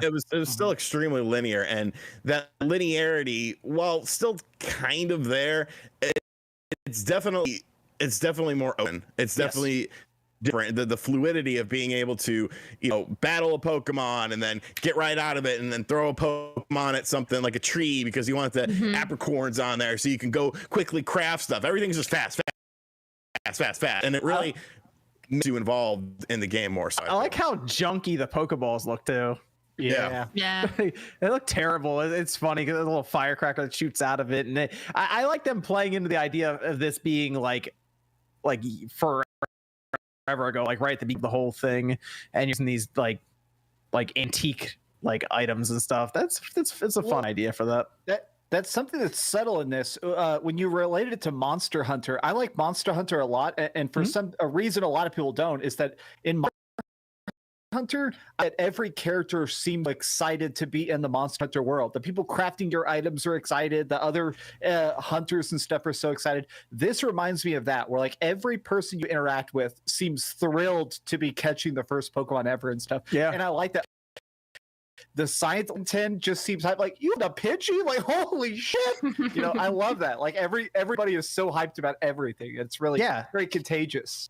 Yeah. So we got Pokemon Legends Arceus with the throwing motion, the Pokeballs, almost like a little third person shooter kind of.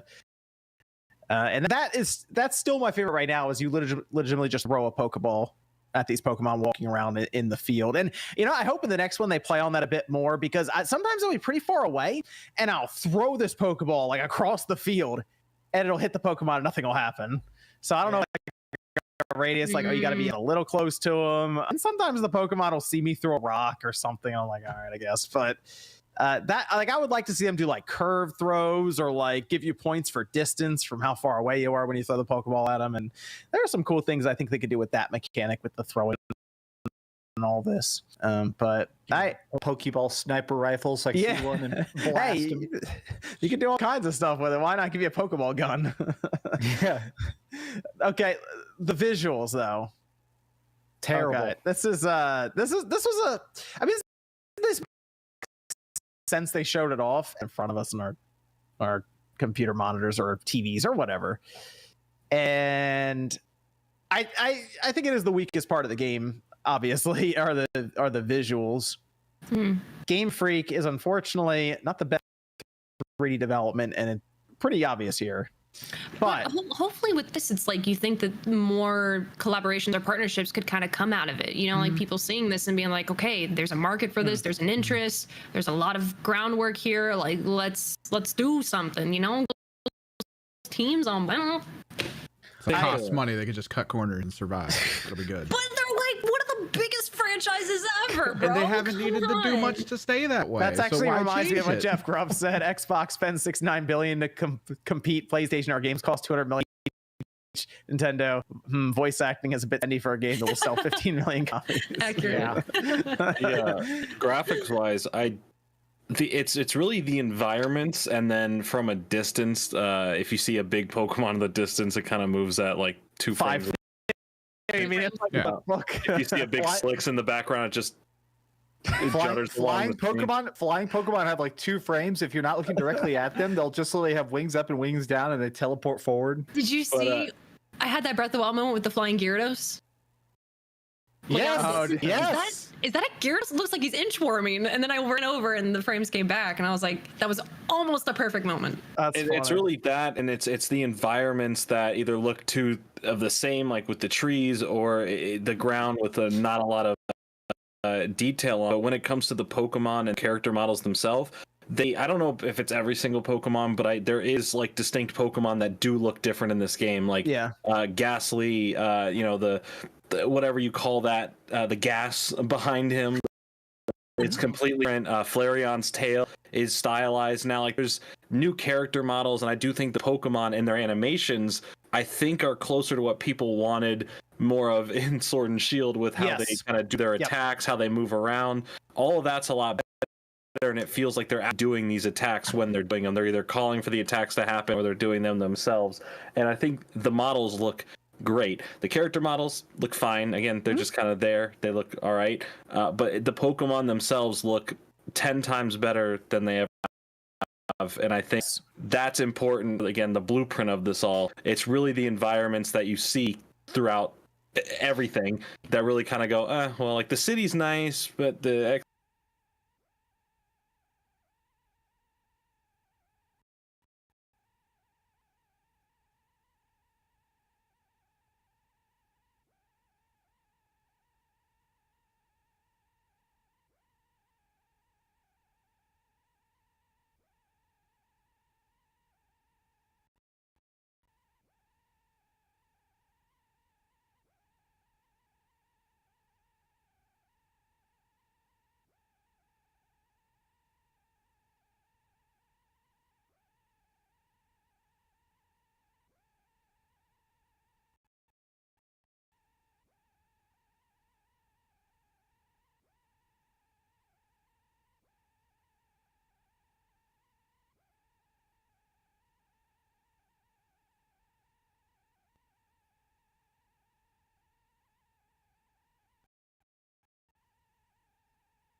additions are, I've seen that mountain before. That's a cool tree over there, I guess. I feel like the graphics are okay, but the higher you climb, the worse things look. I feel like the more you realize like trees can only exist 100 yards from you, and the major picture, there's all those viral screenshots where you get up the hill and the water effects are little squares repeated. That's the thing that gets me the most, is like in the later zones, when it starts to have more verticality, you really begin to see like, okay, there's a lot of corners being cut for illusion of size. Yeah, I'm assuming when we get to the next legend.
game will probably be on the next generation Switch as well, and then we can be like, all right, let's see what Game Freak can do with that.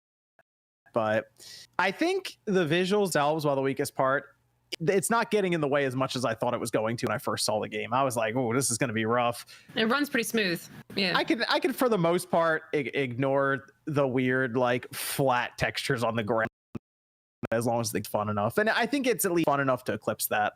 So the game, definitely not a looker. Not something you're going to be walking around screenshotting all these things and be like, wow, look how amazing this looks. Not really. But the game itself is pretty fun. So while I would give it low marks on the visuals, give it high marks on the replay and the factor.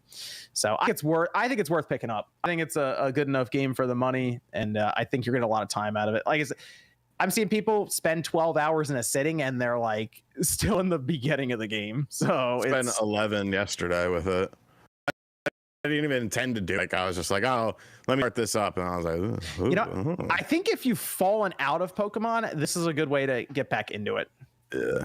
Well, when I first saw this game, I knew it was going to be. When I first saw the mechanics, I knew it was going to be really good because they ripped a bunch of mechanics from other games, good, and put it into this one, and then kind of added their own layer to it. But there's a little bit of Xenoblade, you know, in here. There's a little bit of other games, obviously Breath of the Wild, DNA. I mean, it's not exactly like all those other games, but they just kind of took a bunch of that other stuff. I mean, throwing Pokeballs is fun. I mean, that's something like if you put a third. Oh, that's cool. That's something that people. The visuals, that stuff, it's jarring at first, but then once you start playing, you're like, okay, well, the game's fun, so you know, it's cool. Yep. So the trading aspect, I haven't done any trading yet, but I have those kind of Pokemon that I remember having to trade back in the day to get their evolved form. Are we still at that point, Jordan? I have to trade Macho Champ. That's what I'm curious about. I'm not sure. No, you don't have to. I haven't even gotten to that. Yeah, you don't have to. There's a lady that's in town by that training that training center up top. Yeah, trading like the trade thing. It's just I guess if you trade it might be faster. But you can still do that, but you don't have to.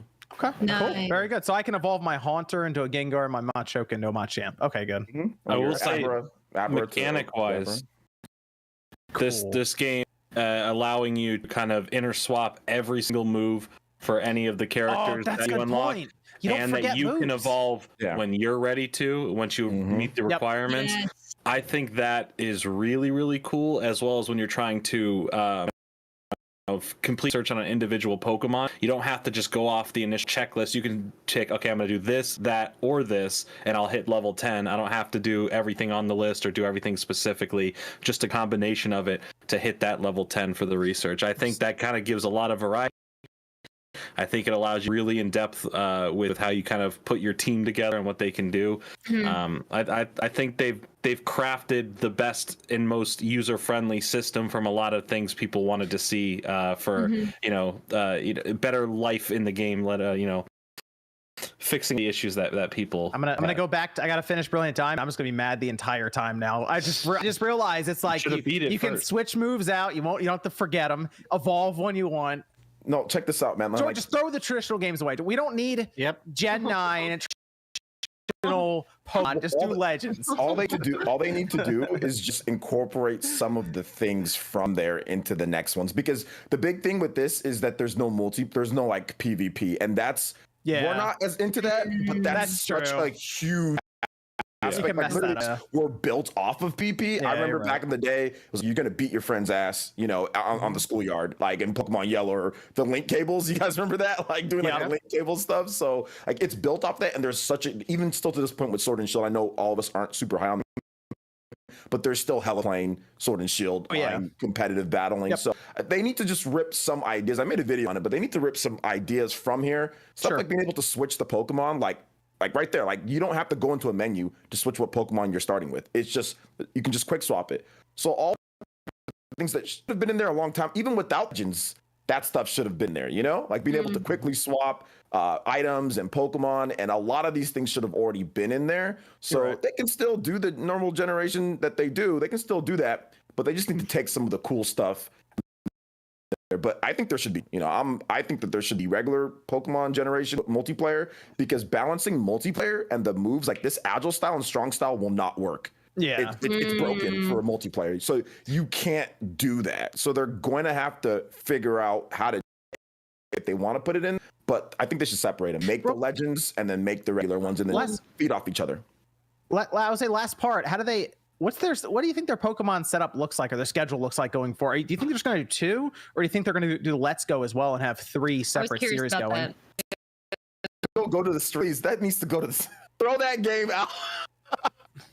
Throw that game in the trash, please, and just focus on I'm okay with Let's Go Gold and Silver. I'd be okay with that. Let's do if they wanted to do one more, I would take Gold and Silver, but that's it. What about a Legends? Instead of money on that, what about a Legend right away? Now that this game's just start working on Legends Gold and Silver. I would assume that Let's Go Gold and Silver have already. Yeah, they're already. Yeah, you're right. Done. But in that case, I'd be okay with that then. I hate Let's Go. Well, you know what? Here's the issue with this though. Going forward, I realize this only one version of the game, and I kind of feel like they want 2 versions of these games if they're gonna really make it a full-on thing. There's gonna be DLC for this completely, and then we'll get in a year from now Arceus Ultimate Edition, some new form that has everything, and then maybe a little bit more. Version. Would they do 2 versions, or do you think they'd have 2 different pathings within the same game? Only starting with Arceus, which is in lore the god Pokemon. Yes. Now they could have easily, like, let's say they want to do Mew and Mew, they could eat 2 games, but the story have to be similar enough where they're not too different from each other, where they actually just made 2 different games. Yeah, a lot of work. Yeah. So it would really have to be close. They would have to have done it with like a Dialga and Palkia again, with like a Diamond and Pearl, and kind of up. It's the same thing, slightly different. So I don't really know. I think they're kind of going to focus on individual aspects of these mythical Pokemon. You know what some people did, man? They bought because they're so used to buying 2. This is so weird. I swear, some people, they bought the physical and digital copy of the game. Buy both. Physical sealed, play the digital. We had a snowstorm here, so my physical hasn't been able to be delivered for 2 days now. To be fair, so I bought mine digitally for midnight release. To be fair, though, I did that for Xenoblade, physical and digital. It actually worked out. I mean, I always do that for certain games. I'll digital copy just to play. I have multiple Switches, so I can just easily, even though this one doesn't support cloud save, which is annoying, but yeah. Didn't they throw in like a little gift if you bought it digitally? Like they gave you like you get 30 heavy balls. Click. You want your heavy? I got an extra heavy ball. Did? Wait, there's a code. It goes in your email. Yeah, check your email. I noticed mine when I bought it on the eShop. It said, "Here's your code for additional resources." Yeah, 30 heavy balls. Balls. Hey man, I'll take balls. Any balls are good. Balls. Come on. Heavy balls. The only other thing I was gonna say is a little like housekeeping. Like the UI is a little confusing sometimes, as far as like I wish you could track. And this is just like kind of like the open world almost setting with like quests, for example. You don't know if you've really kind of complete a quest, unless you like go through and look at, or if you mark it, then it'll kind of tell you where you need to go, or if the character's moved. You can't track multiple quests at the same time, so you have to pick and choose. Oh yeah, that's a good point. Like even accessing the quests and stuff, you have to go to the map and then open the quests. It's like a lot of couple extra steps that when you're used to like having at your disposal with tons of different series, like it could be consolidated and organized a little bit better. The UI setup and tracking quests, and it's not the biggest thing, but also it is very tedious having to go through each quest and being like, okay, did I complete this one? Did I complete this one? Checking summaries for the you've caught, like, oh, this certain size of Pokemon, it's like you can't see specifically unless you go to a pasture. So it's like it's very hard for little housekeeping things that it's just like a couple extra steps. Not a game breaking thing, but it's like, dang, hopefully they optimize this for the next one. How do we get to a world where up on the D-pad is I know this happened. Literally. That just makes me up. Start does nothing in this game. I know. I was just saying, I keep pressing it just out of habit. So it's like, all right, time to open my menu. Well, it puts you on your mount. It puts you on your mount, but like I don't know why that. But when you're in town, literally it does nothing. Yeah. It's a strange. I was like, that's weird. Up is. I wanted to ask y'all. I saw a couple people, not a lot, but I saw some people complaining about the forced grinding, which I enjoy. The fact that like in order to go to the next area, sometimes it'll be like, all right, you need to increase your like hunter star rank. rank, so you end up forced to stay in a zone longer and catch more Pokemon and like do more discoveries. I enjoy that, and it honestly has made me explore and capture Pokemon that I may have walked past. But I have seen some people saying, "Oh, it feels like it kills the pace that they force you to do this." I was curious if y'all look. I'm loving it. I'm just kind of throwing Pokeball stuff as I'm making my way there, and it kind of seems to happen. Like I did that happened at one point for one of the stars, and I only needed like 100 points or something. I was like, oh, I'm gonna go catch this one Pokemon, and that was it. So I feel like if you just mainline and just run straight to it, you'll. But if you're actually playing the game, you probably won't get to a major grind. Well, that's why what I've been doing is I run straight to the objective and I see what I'm supposed to do. And then after I've done it, then I start capturing all of them. And I kind of enjoy that because then I can zigzag and methodically make sure I catch everything. Well, it's not like, Monster Hunter. Sometimes you need certain materials from certain enemies in order to finish one piece of your armor, and you might not, that drop might be super rare. So you have to fight it like 10 times, whereas one person might get it, the item the first fight. You could be in the same group and you get totally different items. So it's like that aspects kind of in there. At least Pokemon, it's like it gives you objective numbers. The thing that where it gets kind of tough is like seeing a certain move a certain amount of times from a certain Pokemon. It's like, okay, I found out if you make your Pokemon use it counts. But for a while I was waiting for the rival, like the NPC to use it. I'm like, this is a waste. But the thing is, realized one thing that really made it fun is when you realize you just run through and get a Pokeball, you could just switch to the next Pokemon and throw another one out, and you don't have to wait for that same Pokemon to come back. I was like, as soon as I figured out you can have like literally all 6 doing different things at the same time, I was like, bro, this is awesome. You can just it's a breeze, It's cool. So yeah, Pokemon Legends Arceus, definitely recommend it. People should check it out. I think it's a good game. We'll see where we are at the end of this year, but there are a lot of people who like it, and it's up there on the top of their games, like you said, Max. But 29-day year, so we got a long way now. And there's a lot of big titles from Nintendo, Sony, and Microsoft coming up. So it'll be interesting to revisit at the end of the year to see where we are. Evan, we got Discord questions over there. I'm gonna go to the only Pokemon question we have is Gen Go remake, but with an Arceus open world ? Let's go Jordan? with Arceus open world. Specifically Gen 2, This is let's what go. OJ, this is what OJ just pitched. Yeah. In that Discord I don't want Let's Go. I thought he originally pitched just throwing it in the trash. Yeah, I don't want Let's Go. You just catch, and then there's trainer battles, and then gym. Like that's just, it's like the Pokemon Go. I don't want to play Pokemon Go. If I want to play Pokemon Go, I'll just go play Pokemon Go. But I don't want to play Pokemon Let's Go. I don't want to play Pokemon Let's Go. It's just it's good for my daughter. She liked it, but it's just not a. It's just that, like we were talking last week, like that different demographic, like it's gonna apply to different people. And I love the fact that unless you're trying to, be different against the grain, a lot of like returning people who stepped away from Pokemon are really coming back and enjoying it. And they're like, it's not perfect, but it's promising. But we can also, I don't think many people have also looked at it this way. With this, we have really 1,000. If you include all the variants and everything, we're basically having about 1,000 different Pokemon, right? 1,000 different Pokemon. When do you stop making a new generation where you have to make 90 to 100 new Pokemon? We only need 151. What if they stop making generations and they just make games like this? With each new game, you get new Pokemon, you get different types of all these other Pokemon, like we got with this game, the Hisuian versions of, whatever that got the versions, like that would be kind of a good way for them to kind of not have to be like, all right, what do we have to make new Pokemon? We got to make a generation 9. We have to come up with a new area. You could just kind of pivot away from that and still make new Pokemon to put them out forms. there. I like that idea. Forms. Gaps and give some more backstory and lore, It's great. How many Pokemon are we going to put I think there's a way out for them to do that so they don't have to feel. How many Pokemon? 300? 300? We're putting 300 in there? 300 what? There's 300 Pokemon. They're going to like, because they're not all going to be in the game. There's 300 in there. Like they'll section them off. Like look at this game. Like Charizard's not even in here. Like this is like Wait, hold on. Charizard's not in this game. As far as I know. Uninstall. All right, I'm going to change.org right now. Yep.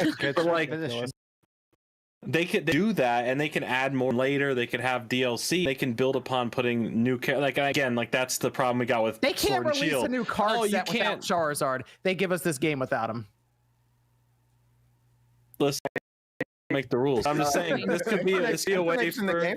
It's a hypothetical. It's a way for Pokemon to get away from the generation curse of them feeling like they have to every 3 years come up with X amount of new Pokemon, a new generation. This can finally explore what they've already created, make it better, add new stuff into it, and they don't. It feels like they wouldn't have to necessarily rush out a generation game. It's like, okay, we got to get this game out every 3 years for the new generation.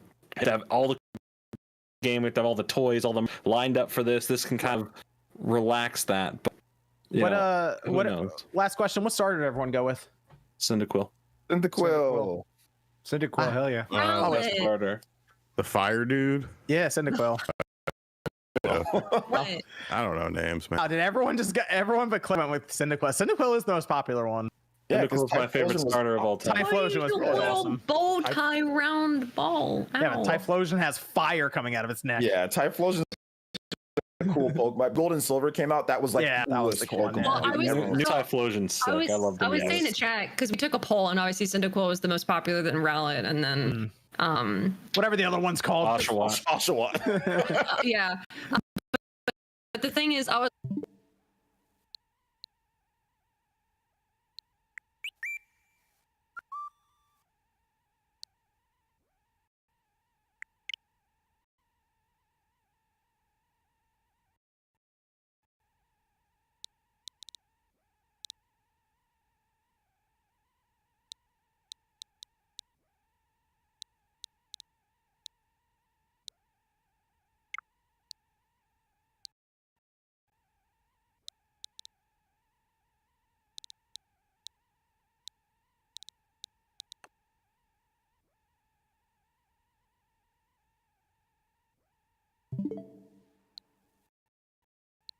Like, so if I was younger, 1000% picking Cyndaquil. I love Cyndaquil. Was so happy when he was included. Remember, he was in Melee, and that was like the coolest thing.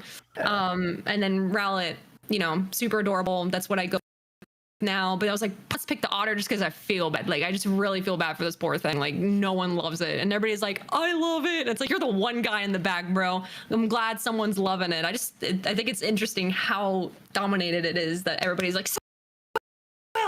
I remember, it kind of feels like Sword and Shield. I'm pretty sure in that game, when whoever you chose.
your starter. The other two were kind of mad for a second, like, yes, what's up? And in this game, when you choose, it was so I just had Oshawott and Rowlett just kind of standing over there, and Oshawott was just frowning, just like, come on, like, why not me? And I was like, because and then you reach out for it, and you just push it to the side and be like, hold the quills behind you, get right? Yeah, look out! I get this One thing I didn't say that I think is kind of creepy with this game, but it's like cool. No spoilers, of course, but like some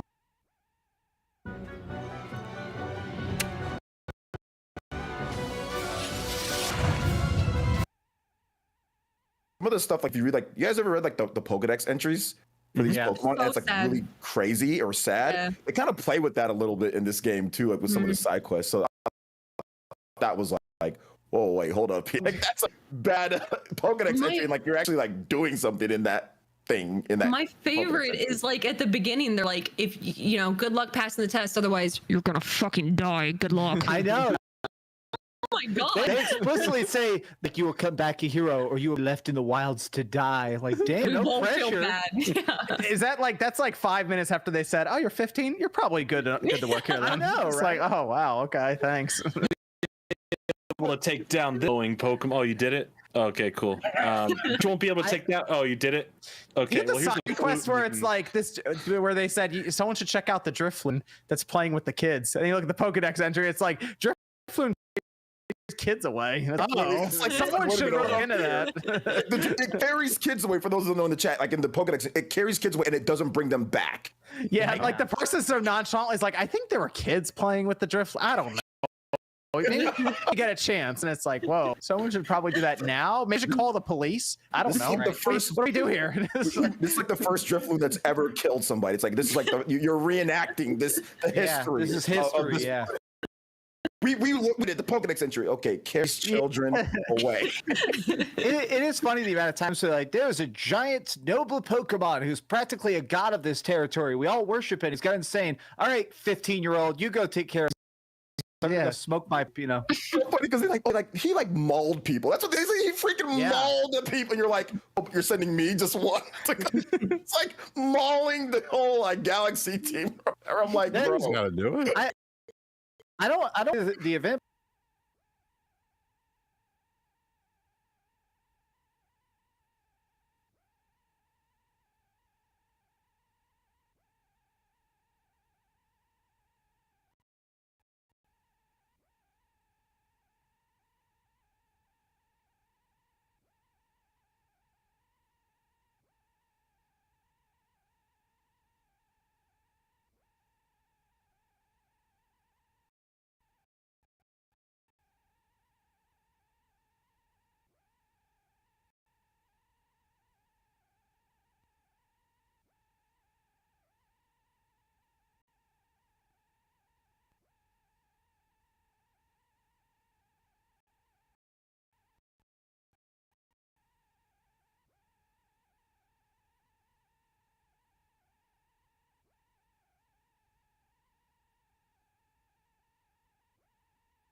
But they talk about people dying, and I feel like I've never remembered talking about death in a previous Pokemon. I feel like we've never seen Pokemon just straight up like crush you in the game. Like that happens now. So I don't know. I get what, Jordan, you know what I realized, I get XD vibes out of that single player that they had there. A little bit of that kind of that spin-off story kind of thing. Funny enough, I'll make fun of it. Oh, the game's bad. Oh, mystery dungeon, but it literally has the same premise. It literally has the same premise when you start. The same concept, except obviously you're not a Pokemon. It was darker than I expected. Yeah. Let's go to the super chats here. Liam says, "Does the magazine leak hint at a second Kirby game?" I don't think so. It just hints at a new game, which cell phone game. Spoiler: there may be a Nintendo Direct at some point this year. I don't want to give it away, but it might happen at some point this year. So keep an eye out for that. Let's see. Then I have Lord says, I got an Etika tattoo today. Joy-Con boys for life. Hell yeah. Shout outs. And then Matthew says, if you're getting a Steam Deck, what is the first modern game you're going to download and play on it? And what is the first retro game you're going to try on it? First retro game, Jedi Outcast. Modern game. Yes. I was going to say Control because that seems like it'd be. I want to see how that actually runs on the Steam Deck. But I think I think MVG is the only one getting it. I don't know if anyone else is getting it other than. I want one. So? Can't buy it. Yeah. With reservations, they're gonna send like confirmation emails out here pretty next month. I don't even know how you got the chance to. I didn't even get a chance. It was like impossible. I was ready. And I was there. It started crashing and I wouldn't. I was like, all right, whatever. Who cares? I'll just buy it whenever. Like, screw it. Type says, really like John's video of Legends Arceus. I got to say, it's one of the best Pokemon experiences for me since XY, when they moved graphics and Moon with Ultra Beast and Island Traversal. And then Type says, overall, solid game so far. Great to see the open world nature work in Pokemon.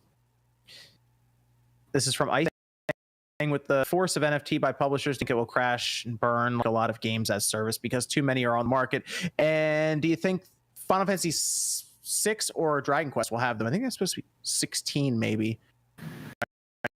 Dragon Quest. Square's excited about metaverse play, so maybe. But they're gonna light up Final Fantasy 14 with that. I bet it's gonna happen. It's coming. It's gonna become normal, and people are just gonna accept it because the same thing happened with microtransactions. Everyone was like going nuts. The same thing happened with DLC. It's like, what more? Yeah. The history repeats itself. So NFT is just the new thing. There are some things that they pitched that failed though. Remember the online code where you'd buy a game and now it's online enabled. I think Ubisoft's called it. They call it like the online pass. That was might be EA. That Madden did with and nobody else copied them. Yeah. Did anybody else Evan, did anybody else do that? I can't remember because they were the biggest one to do it. The one where you can't play online unless you either pay them through their shop or get the code in the original box.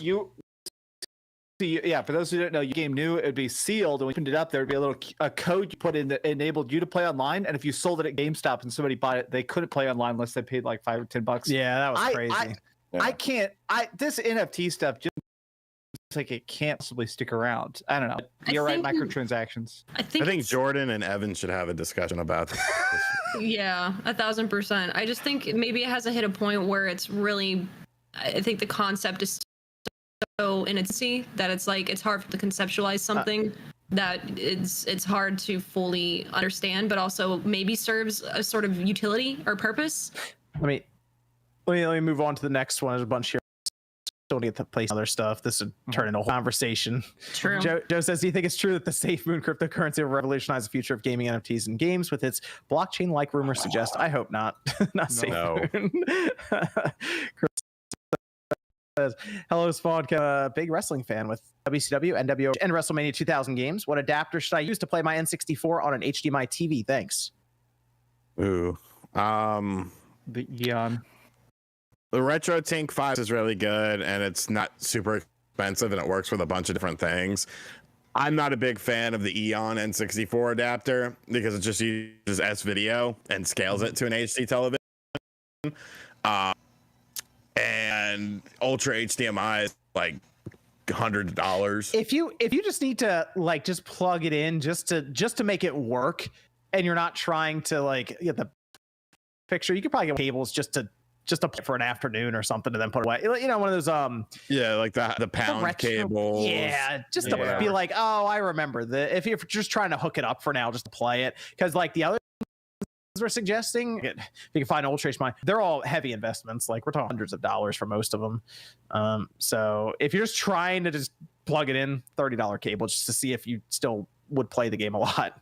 This likes the game a lot. You guys should let him. You need to invest in it, bro. Let me give you some advice. I would say that if you're doing invest in the highest quality ish. What's the highest quality? Let this man know. I don't. What's the Ultra HDMI going for now anyway?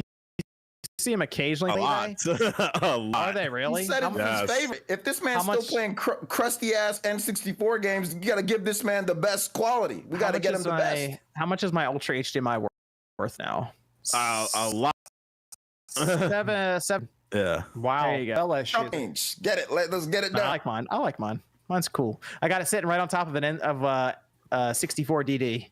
When was the last time you used that, John? Yesterday. Actually, yesterday, because there may or may not be where I bought fake games again, and I may have found the 007 GoldenEye mod with Mario characters. Nice. I've seen that. Yeah, that's pretty funny. From Jeff saying, Arcade 1-Up, should I choose first Street Fighter 2 or NBA Jam? Well, the Street Fighter 2 that's out there now is like a legacy cabinet and comes with like I think 12 games on it, whereas NBA Jam just has Jam Tournament Edition and Hang Time. Mm-hmm. So you might get a little more mileage out of that one and then get the NBA Jam later. Type follows up saying MVG couldn't handle RGT's. Not wrong. And then Patrick says, finally, PlayStation in 2022. Let's go. Not wrong. We can jump into that. Let's talk about PlayStation in 2022. Yeah. So I think we're going to have an event from Sony here pretty soon. I feel like it's going to be in the next 2 weeks, most likely, maybe 3 weeks. I'm thinking it's like midway through February. They're going to start talking. I get Horizon just about out the door and set up the rest of their 2022. I think PlayStation VR is going to be one of the big focuses this year, next to God of War to finish up. Yeah.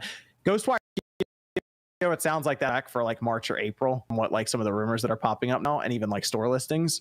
So they'll get. Did you see there's like a leak going around that seems sort of credible that they reworked Ghostwire Tokyo and it's going to basically be like a first-person shooter. Interesting. Okay, because that looks like it's gonna be really arcadey and like you're shooting magic all over the place. Yeah, and I don't know what the game is. It was apparently much more about like hunting ghosts and heavily based on Japanese mythology. And apparently, sounds like late in development they went, no one's gonna buy this. It's too weird. Apparently, they turned it much more. It's just gonna be pretty much a first-person shooter with ghosts. Okay. Okay. The question will be, can Sony get plug in his 5 in 2022? I'm doing it for Horizon. See, they already got it. So it just took 2 months then in the year to get you to plug it in. Yeah. Last week of February, you're plugging that in. Yeah, but I mean, to be fair, I moved and it's been sitting in that same box. Damn. See, that would have been, I'd have been setting up all my stuff right away. That's crazy. I just used the Xbox. It's snappier, simpler. I don't know. I still play a lot of PS5. I like my Xbox Series X in these. I'm hopeful for the future of Xbox, but at PS5, man. We have Horizon, then we got Gran Turismo. You on Gran Turismo, Sean? You getting that? I might actually. I'll wait for reviews on it because I really used to like that series. It looks good. So we'll see. I've been looking at a lot of previews. Visually, it looks impressive, but it seems like they're going all out. It's probably it's gonna be good. You're just racing a car. I mean, it's probably gonna be amazing. Yeah, but Gran Turismo has always had some minor flaws. I felt since I guess they're going back to old school, like the old school system campaign and all of that. Good. Licenses and everything. They're doing all that. That was dope about it back in the day. I used to play it so much; it was fun. So this one looks like it's going to be that. The only thing is that the persistent online. That's the only thing, but whatever on that. But modern gaming. Yeah, modern gaming. I prefer modern vintage gaming. So we would have Horizon, then we'd have Turismo. Then it sounds like we can Ghostwire Tokyo after that. And then God of War to round it out.